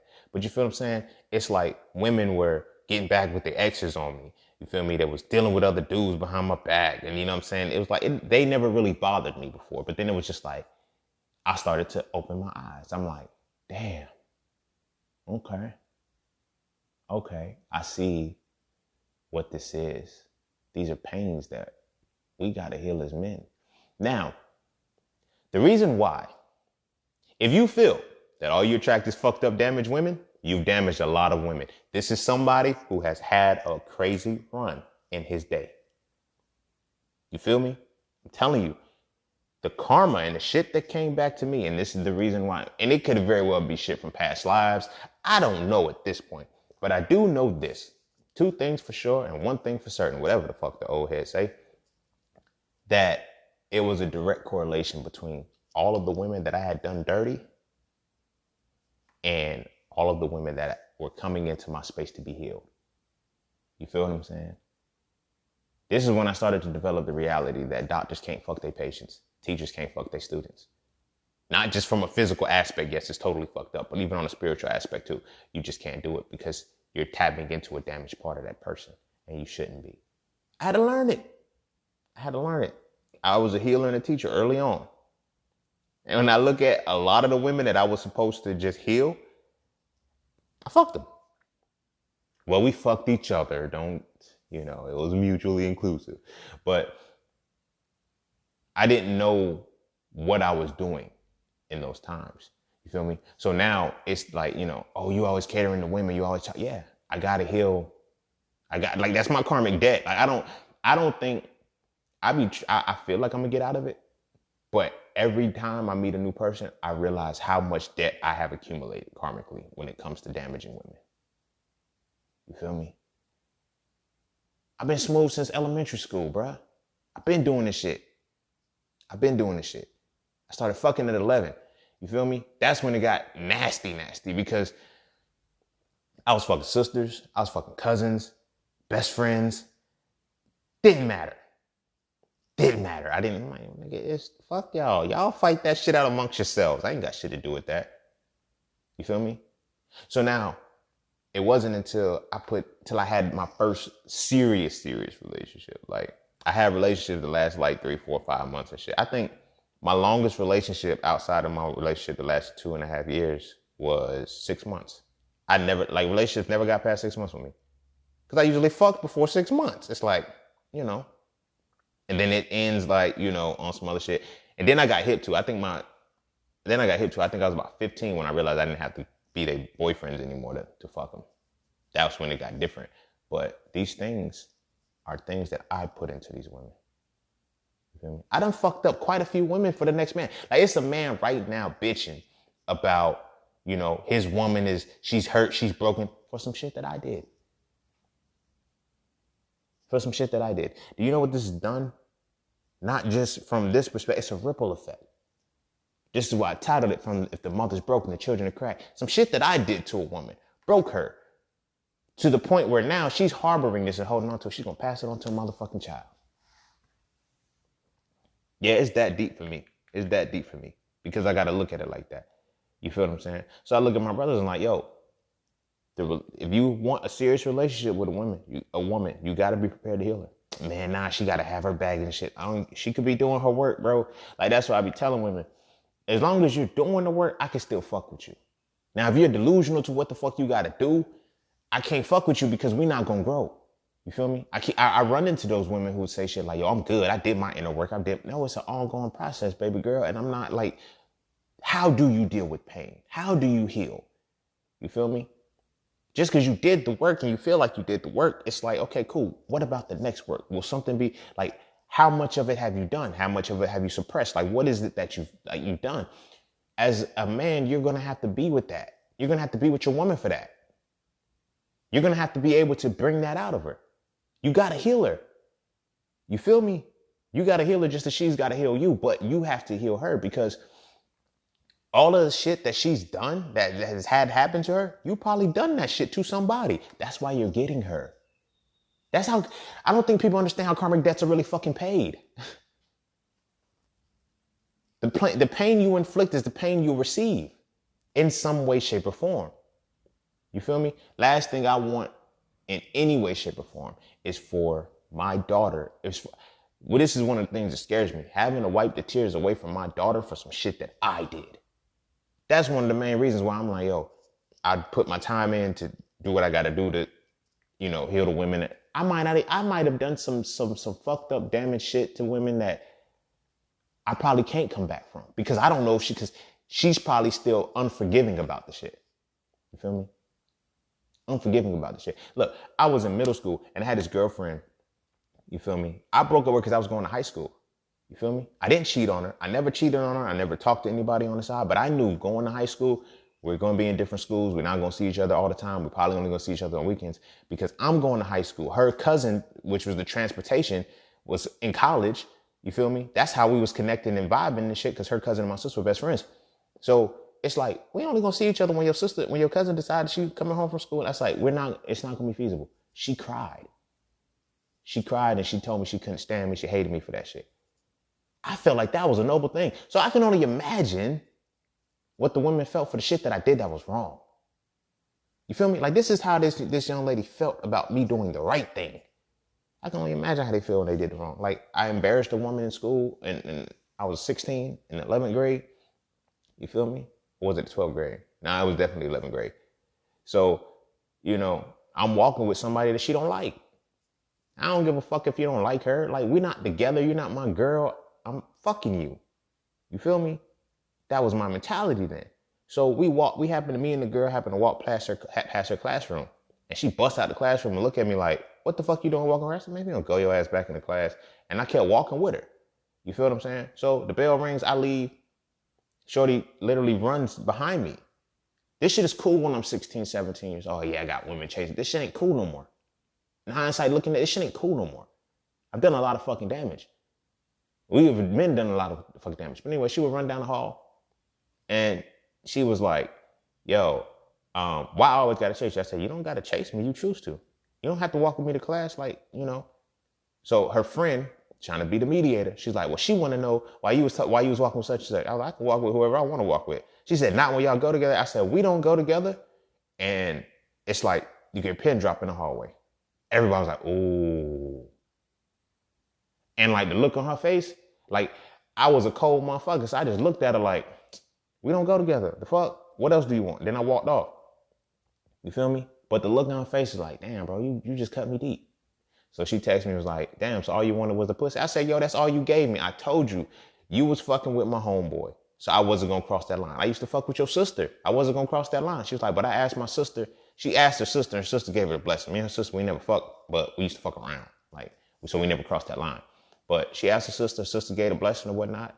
You feel me? But I'm like, yo, you used to fuck with my homeboy. Like, you feel me? She was like, y'all share girls anyway. So you knew the type of motherfucker I was.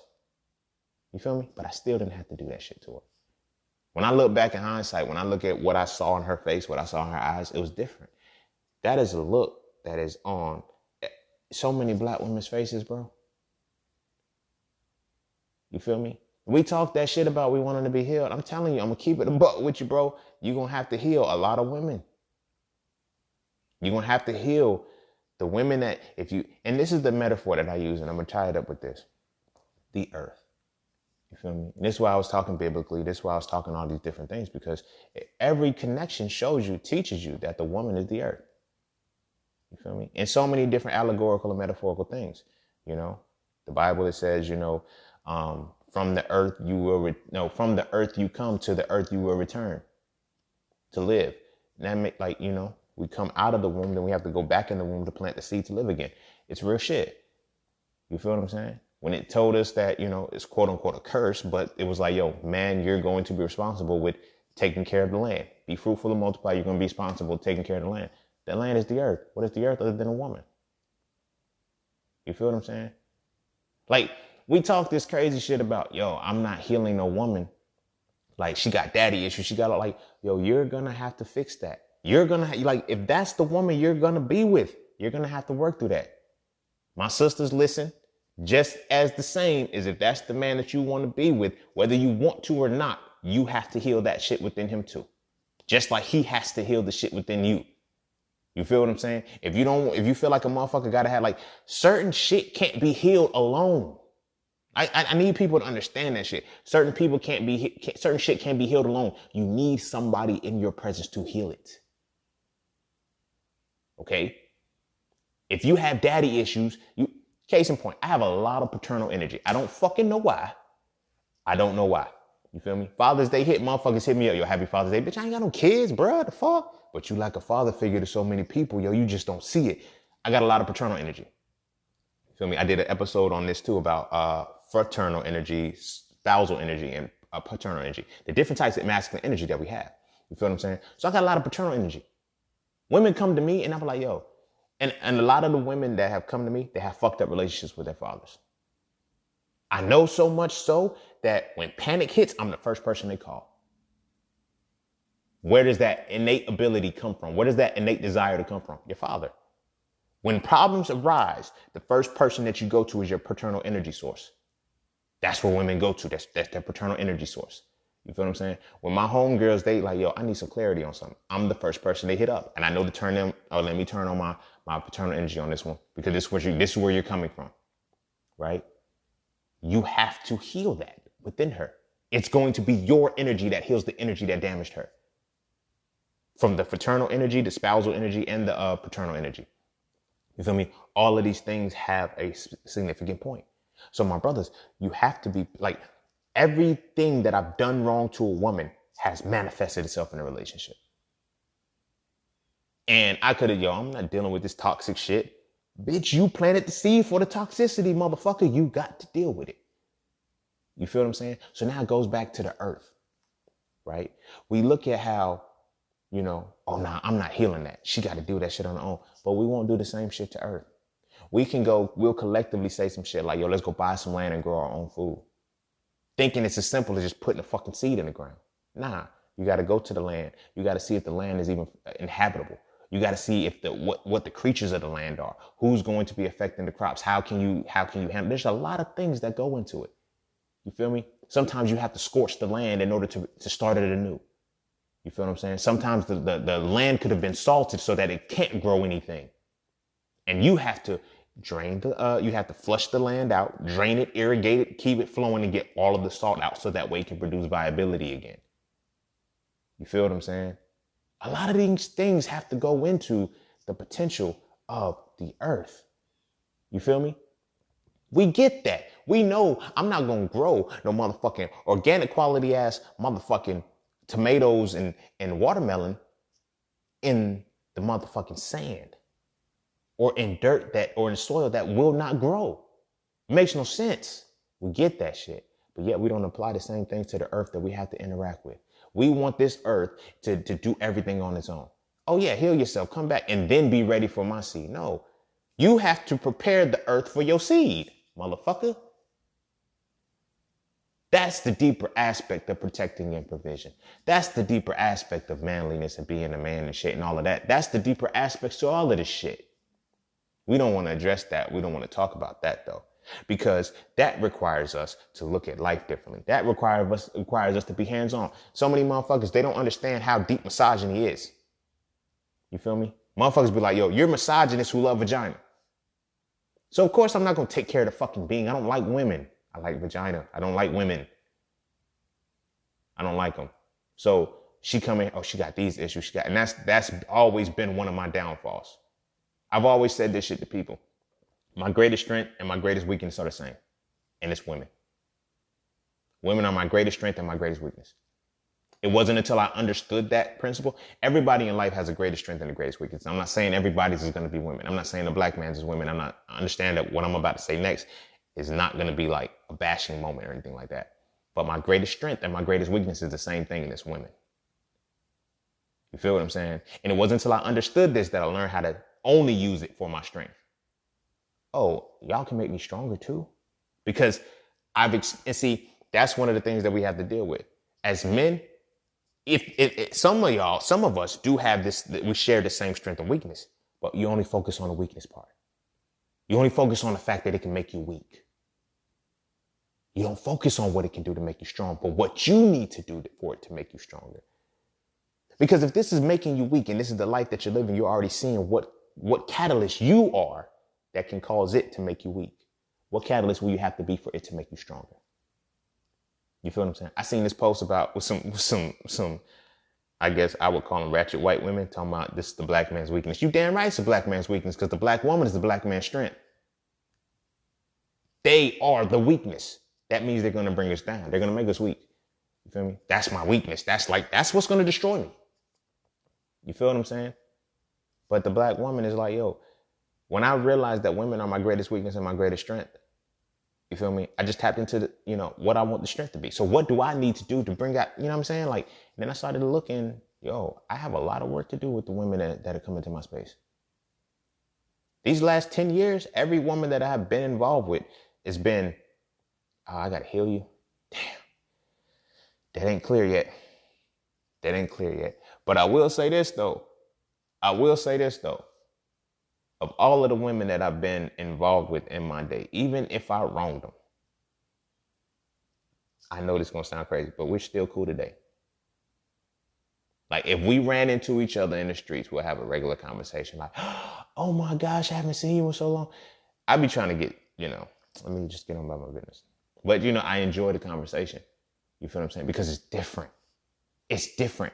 I see how much I poured into them before I left them alone. Now, don't get me wrong.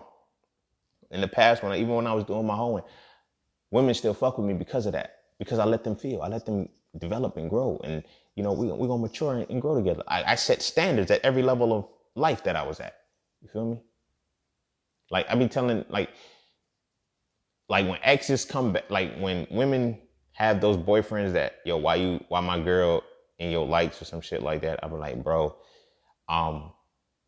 you got her. That's the first thing. And 2, it's because I'm possibly either making her see you better or see you worse. I don't quite know. The way you're responding, it might be to see you worse. But anywho, the question of the fact of the matter is that after we separate, if we talk again years later, there's no animosity. We cool. Like we're literally cool. I don't have any bad blood with any of the women that I've ever been with.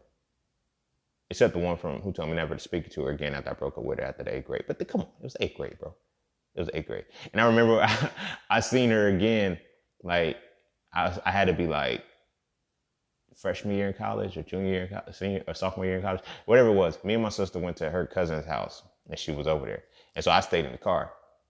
And I was like, yo, just let me know when you come out. I was like, nah, because she told me she didn't want to see me again. She didn't want to speak to me, so I'm not even going to go in there. I'm going to keep that energy. So she comes out and she waved. I'm like, yo, don't wave at me. Remember, you said don't speak anymore. So she was like, wow, you really? I said, yo, I'm respecting what you said, yo. Don't speak to me. But that was that. But the point of that matter is that it always came to that because I had to realize that I've hurt a lot of women. And my brothers, this is something we're going to have to realize. You feel me?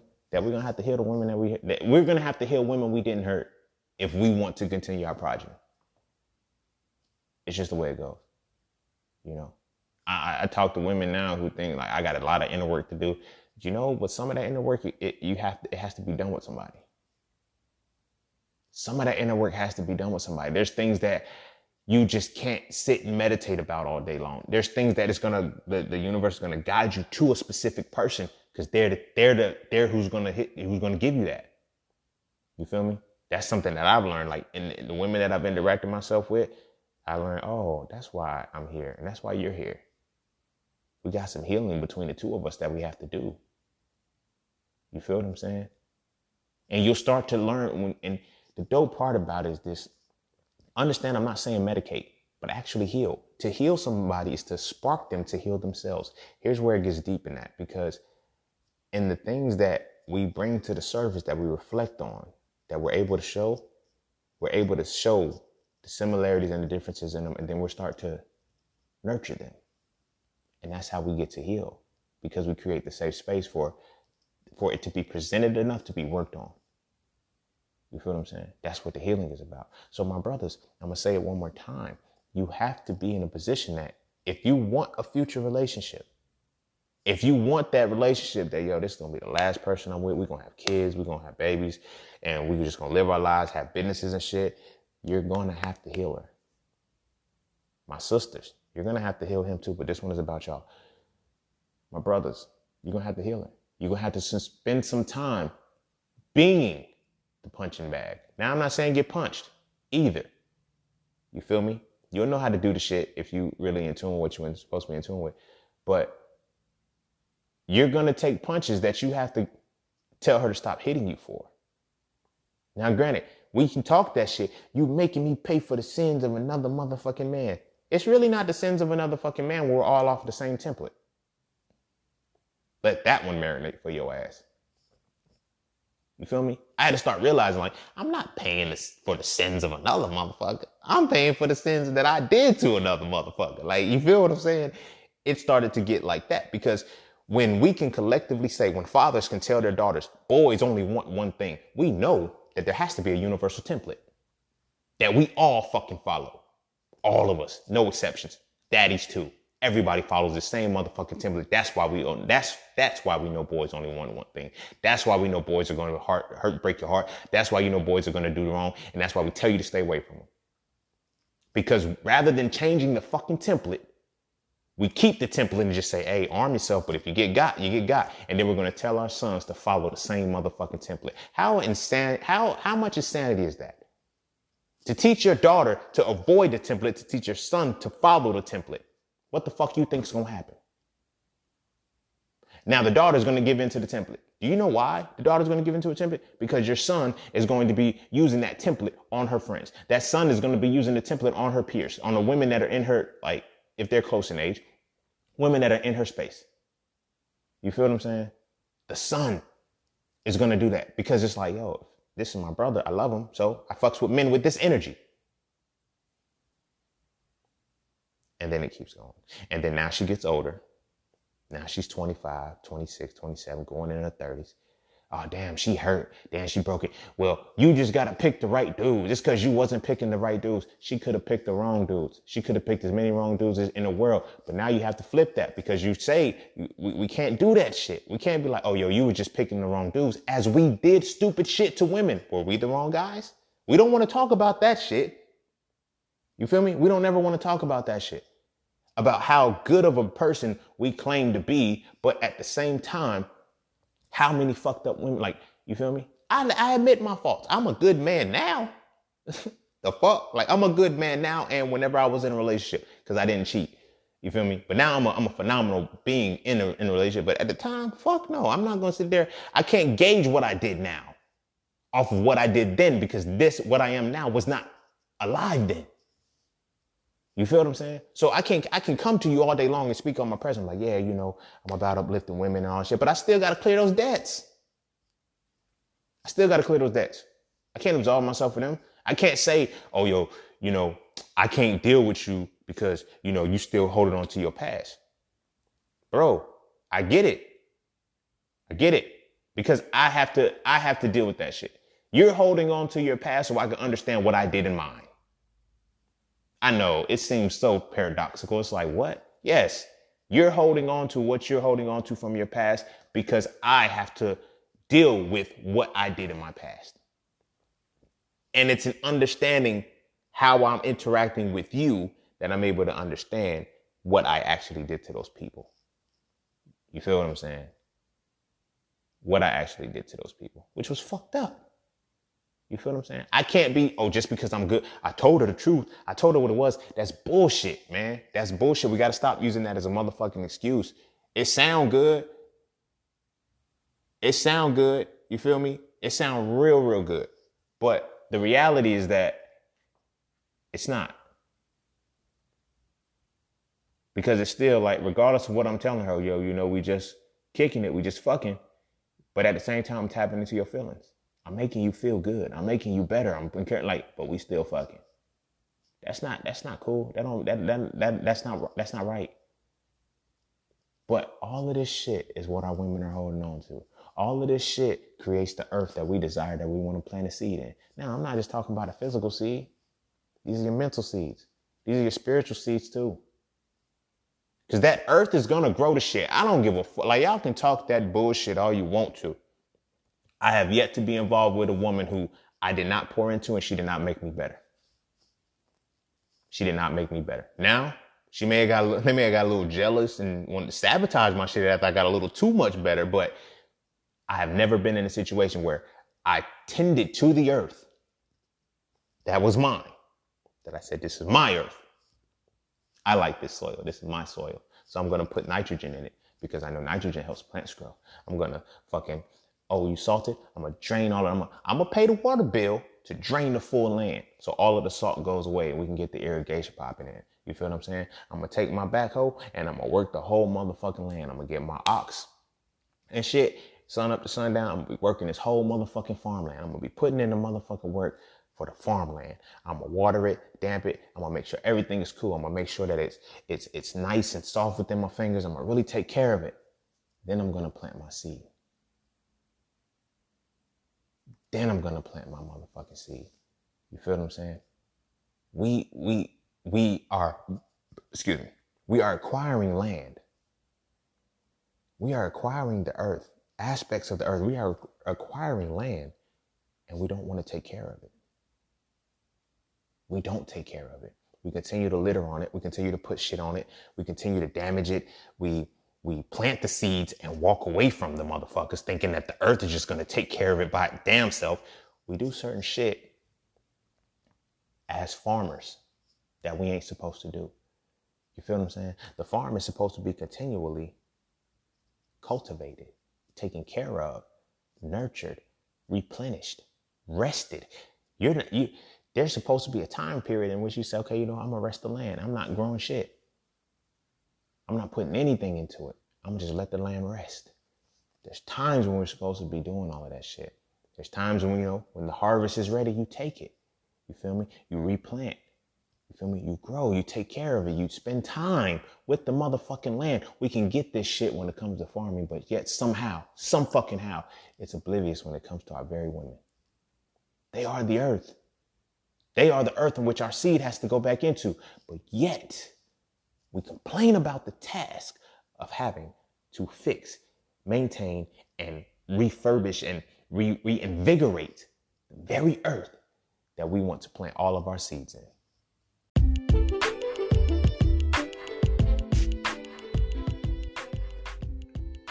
And don't forget to take a moment to go get your exclusive merchandise from Just Scenes merch. At Just Scenes, each piece is specifically crafted with positive imagery and symbolism. From the titles and designs to the descriptions, each style gives you something to feel great about. With everything from hoodies and tees to coffee mugs and tote bags, we have something for the entire family. So be sure to get yours today. Find us on Instagram at Just Scenes merch and get your merchandise right now.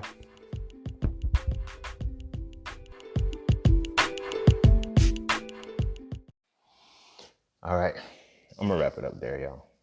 I'm gonna wrap it up there. If the mother is broken, the children are cracked. If the mother is broken, the daughter is cracked. And it doesn't take the same amount of force to break the daughter because she's already cracked. You dig what I'm saying? Our women are broken because of a lot of the actions that we have done as men. Now, yes, she internalizes the first things within her foundation of her life, but once she crosses that line where now she's interacting with men on a regular basis, having boyfriends and everything, that extra shit we do, that we build on, that we compound on, we don't need to do it. Sit back and think, my brothers, how many women have you got caught with? You feel me? How many times have you cheated? You feel me? How many times have you said some condescending shit to your woman? How many times have you made her feel less than she really was? How many times have you not cared about a woman? Because all of those things are the things that are templated within how we treat women. So chances are you may not be the motherfucker that caused any of her pain. But you do follow a template. We do follow templates that make us do this shit. And you can say you was raised however you like. I can tell by how you gonna treat a woman by the music that you listen to.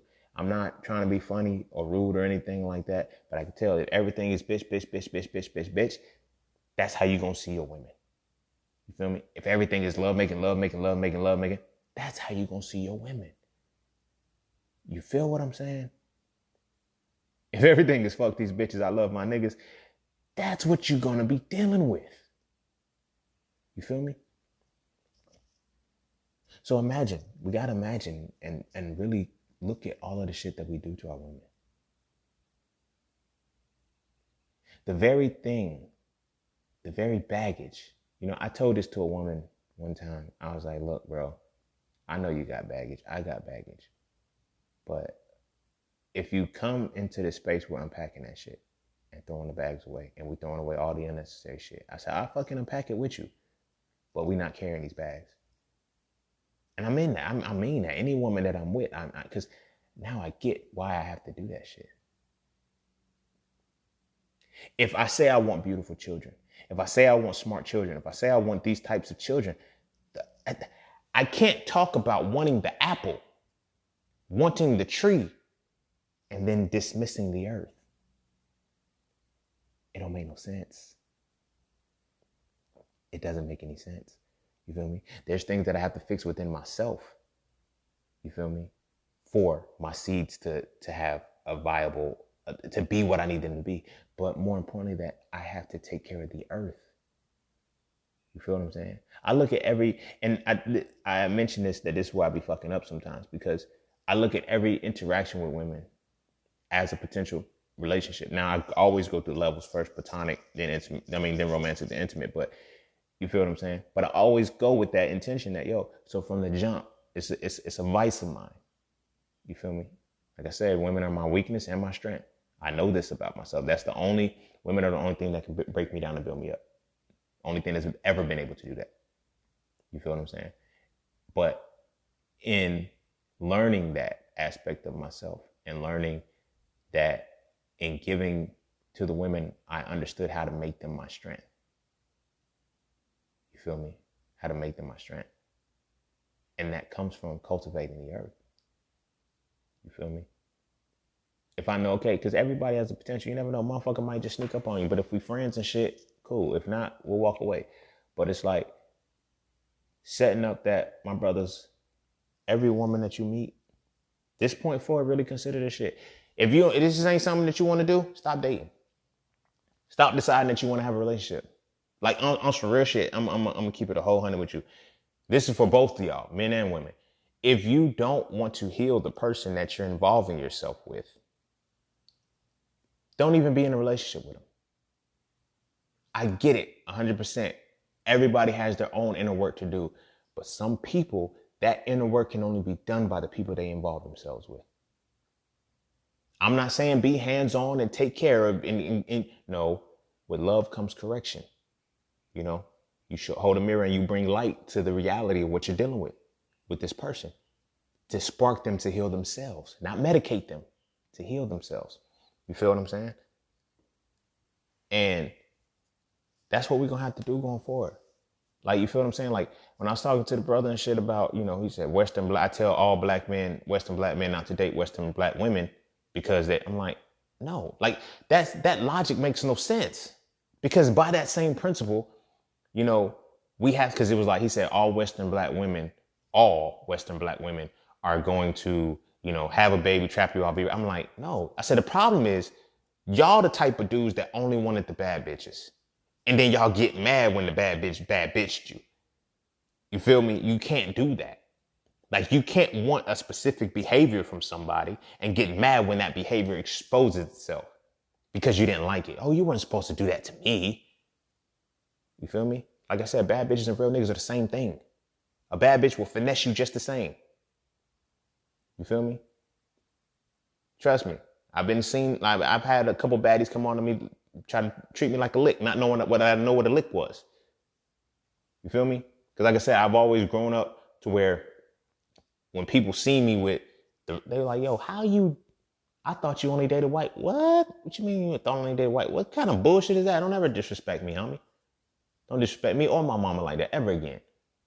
Fine. What kind of bullshit is that? But anywho, the point that I'm making with that is that, my brothers, you feel me? We can't in one breath say all women are bad and then want the good woman. The good woman is, what makes a woman good is the way she heals.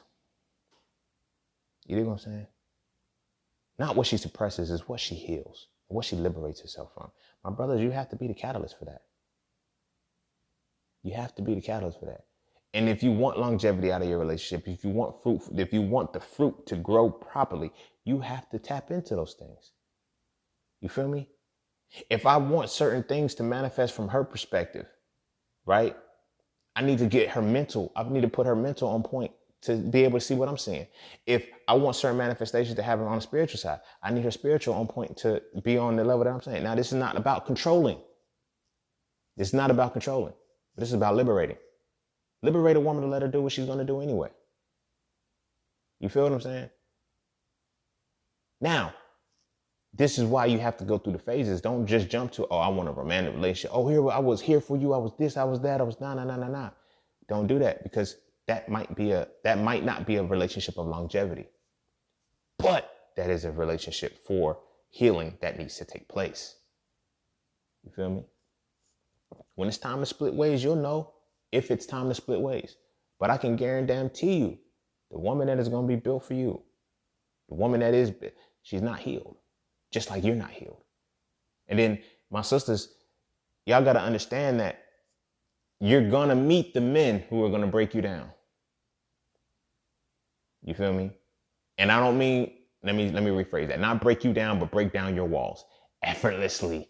And it's going to scare the fuck out of you. You're going to sabotage it. You're going to ghost them because you're not ready for that healing yet. You want to do the work. You want to change, but certain things have to come within a relationship. That man is going to bring certain shit out of you and it's going to hurt you. I know, because I do this shit quite frequently. I could be having a regular conversation with women and we vibe and we growing and shit, and then she'll cry. And they be like, I'm not a crier. Yes, you are. You're a crier. Let it out. I don't care, like, cry. But I've been the first safe space that she has. They be like, oh my gosh, I can't believe I'm letting you see the side of me. Why? What is it that makes you not want to show that side? That's the real you. Think about that. You feel what I'm saying? Because it's the vulnerability. It's when I get this vulnerable again, you're liable to hurt me. You now have the power to hurt me.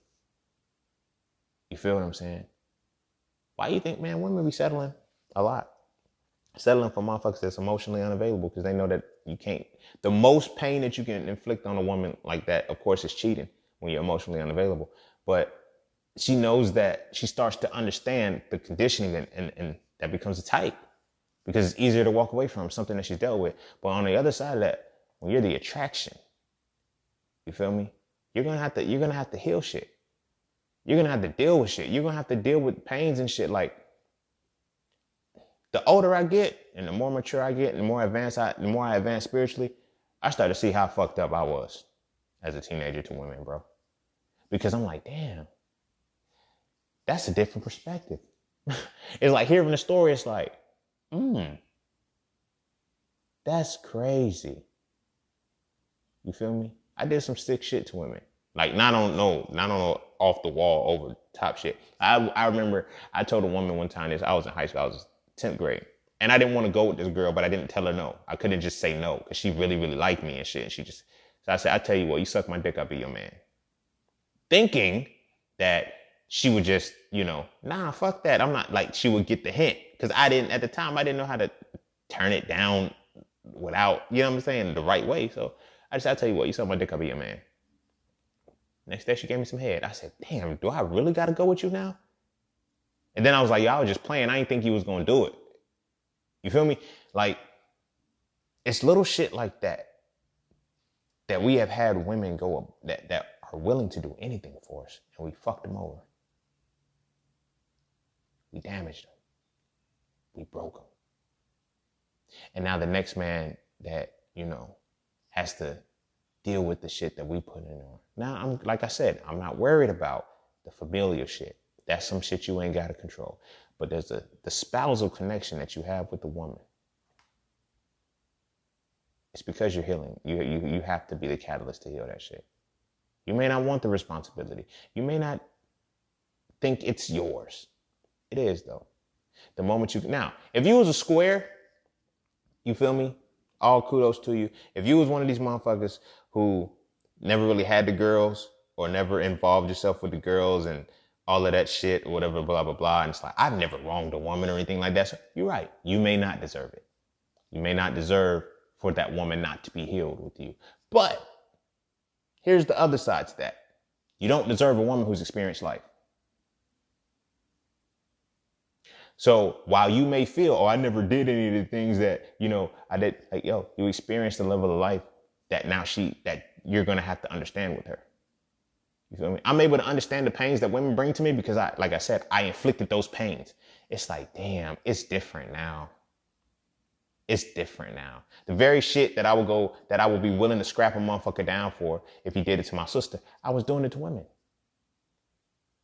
But then daring motherfuckers to try me. Like, you feel what I'm saying? Like, that was so arrogant, narcissistic, bro. Like, I'm gonna go do all this shit to this bride, bro. And her brother better not say shit. You feel me? But yo, you try that shit with my sister, yo, I'm gonna put you in a box. You feel me? Like, it's little shit like that we know. You feel me? So understand this, man. I'm gonna end it. This is a very long one. I didn't anticipate it going this long. But when you're dealing with your women, when you're dealing with your woman, you're gonna heal them. You're gonna heal them. My sisters, you're gonna heal your man too, whether you want to or not. Y'all can listen to all this new age shit, all this, no, do the work. Everybody, you can't do the work in isolation. You know why you can't do the work in isolation? Because you weren't pained in isolation. The trauma didn't occur in isolation. Think about it. Yeah, some shit you gotta internally do. But when that universal God, Allah, Jehovah, Yeshua, Krishna, Buddha, when that universal God directs you into the next space, you got to go there. As the saying goes, when the student is ready, the teacher will appear. When you are in that position where you have done the internal work and now you're like, I wasn't ready for this relationship, but I kind of got into it. You were ready for what that relationship was supposed to give you. Because that person had to bring something out of you for you to go back in. You feel what I'm saying? So you're going to heal your significant other. That's why they're significant. You're going to heal them. Well, no, you're not going to heal them. You're going to be the catalyst for their healing. And you need to be the catalyst for their healing. You feel what I'm saying? One of the biggest problems is that we run away from that healing. You feel me? We think we're trauma bonding. Yeah, sometimes you might be trauma bonding, but this is how you know the difference between the trauma bond. If the motherfucker lets you stay there. If you dealing with a motherfucker who's saying, oh, well, this is just the way I am, I ain't changing. That's going to be a trauma bond.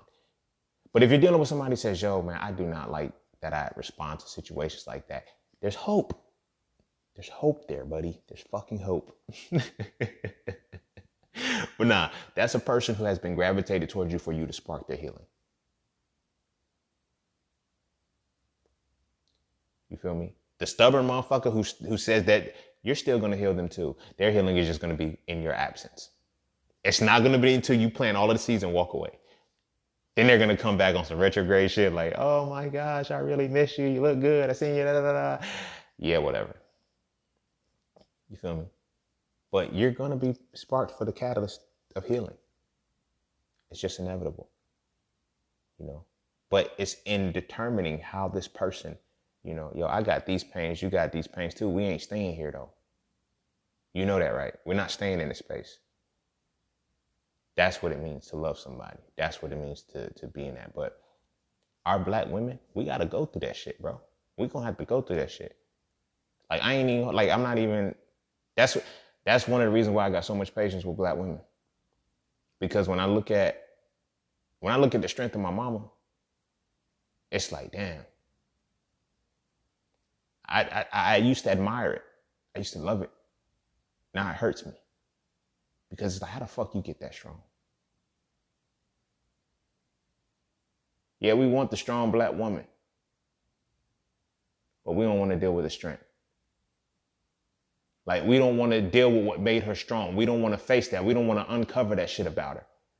Oh, here you go. This man did this. This man did that. This man did this. Oh, well, you blaming me for shit that I didn't do. Doesn't matter. You're the only one that can fix the problem. You're the only one that can fix the problem. And until you learn why you're the only one to fix the problem, it doesn't matter which woman yet you involve yourself with, bro. She's going to still come with that problem. Until you realize within yourself, what was it that I did that inflicted this pain? So now where I'm seeing still, I really care about this person and they've gone through that. I really dealt with this person on a more intimate level. And I did that to that person. I did something like that to another person I didn't care about, so it didn't hit the same. Now it's hitting different because now you got to be the catalyst for healing that shit. You feel what I'm saying? You got to be the catalyst for healing that shit. So This one was long, but the purpose of it all was to show that our women are broken, bro. Our women are broken collectively. There's no, you feel me? Because we all got problems. We all got issues. We all got shit that we got to heal and work through. Anybody that's healed is a lie. They may have healed certain aspects, but anybody, like, if you can't go through PTSD and all of these traumas and just be full, and then it keeps compounding. So the purpose of what we were, you're going to have to heal that shit. You're going to have to be the catalyst to heal that person, to heal her. Our women are broken, bro, and we breaking them. We're breaking them directly and indirectly. Feel me? When they want to feel protected, we give a justification as to why she should feel protected.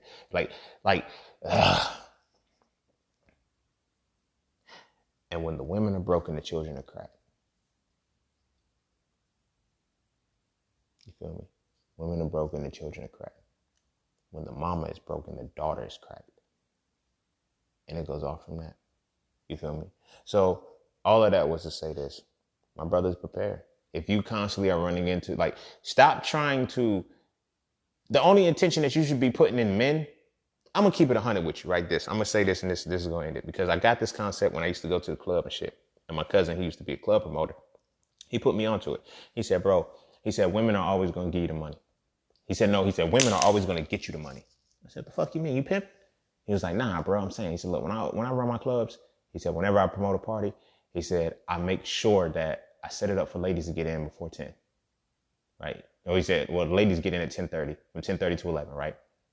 That's going to automatically bring in all of the women from 10:30 to 11, right? Now, I don't open the doors till 11 o'clock. You feel me?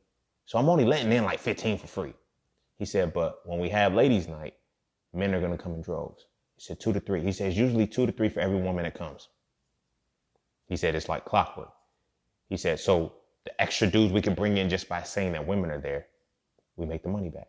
So he says we keep the line going till 11, till about 10:45. That's when we open it up. He said, so when people drive by, all they see in the line are women. Dudes like, yo, this where the bitch is at. Yo, let's go. They go home, get dressed, shower, you feel me? Get their money right. Come in and get their bottles and shit to impress who? The women. So I'm saying that to say this. In every aspect we know. We know that the reality of life is going to follow the woman. Right? So we can spend all day, we need to make men better.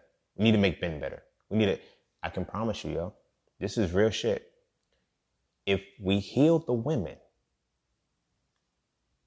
this could probably be done within a generation and a half. If we heal the women, the men will follow.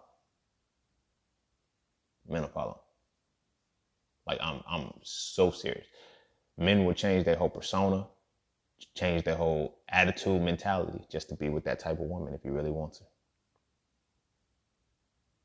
We do it all the time.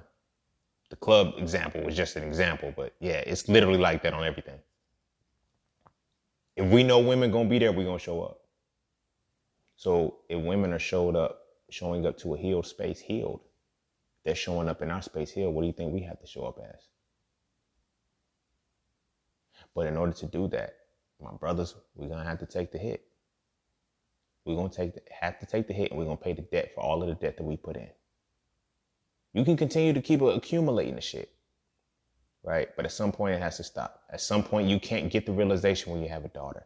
You can't get the realization, when your sister finally gets hurt. And you can't get the realization, all late in the game. We got to know this shit now and be like, yo, bro, we can't do this shit anymore. I got it. You was hurt. You was broke, but we can no longer do shit like, yo, I get it. It was your past. You got to let that shit. No. You have to figure out why you're in her life. Because you're the reason that you either going to be the reason that she heals or the reason why she gets sicker. And vice versa. If you're not willing to heal, if you're not willing to catalyze the healing for your spouse or your significant other, you are going to make them sicker. When you feel like, yo, it's not on me. I ain't got to do that shit. That ain't got shit to do with me. You're going to make them sicker. And guess what? You're going to be doomed to repeat that same shit again because your task is to heal a motherfucker so you can learn your lesson out of that shit. You dig what I'm saying? So my brothers, we got a lot to heal. This is why I always encourage, make platonic friends with women. That's one of the easiest ways to start absolving your debt. Have friendships where you just not trying to fuck with them and you really trying to be that platonic friend. I got so many platonic friendships that I have with women. Motherfuckers really think I got hoes. And I be like, yo, don't disrespect my sisters like that. They not hoes, bro. They my friends, for real, for real. Nah, bro. Like, I posted a picture with one of my college friends. We've been friends for 10 years, almost 11 years. And somebody's like, yo, you fucking her. Like, how you gonna tell me what my dick doing? You feel me? Nah, man, don't nobody just be, oh. See, that's the problem. Y'all don't believe that you can be friends with a woman because you don't like women. You only like vagina. You feel me? You don't like vagina. Like I had this dude really just argue me. I had to catch myself because like, you got to realize they're not understanding you the way they need to be. Like you guys are understanding from different levels. So sometimes it's going to be hard to get through to people. So he's like, I'm like, yo, bro, can you be friends with you can't be friends with your girl, with your homeboy girl. Why? Because it's disrespectful. Whoa, it's disrespectful to befriend your homeboy's girl. The reason why is because the hidden motives. You know you'd fuck her. You know you fuck her. You feel what I'm saying? And that's the problem. We do all of this underhanded, sneaky shit to women, to our women. You know, manipulate them, play them, do all of the shit. They internalize that day in and day out. And then we want them to just snap their fingers and it's gone. Nah, this is years of shit. They got betrayal sitting in them. They got devastation sitting in them. Heartbreak, calamity. You feel me? Fear. Feel me? Insecurity. They got so many things sitting within them that they never conquered.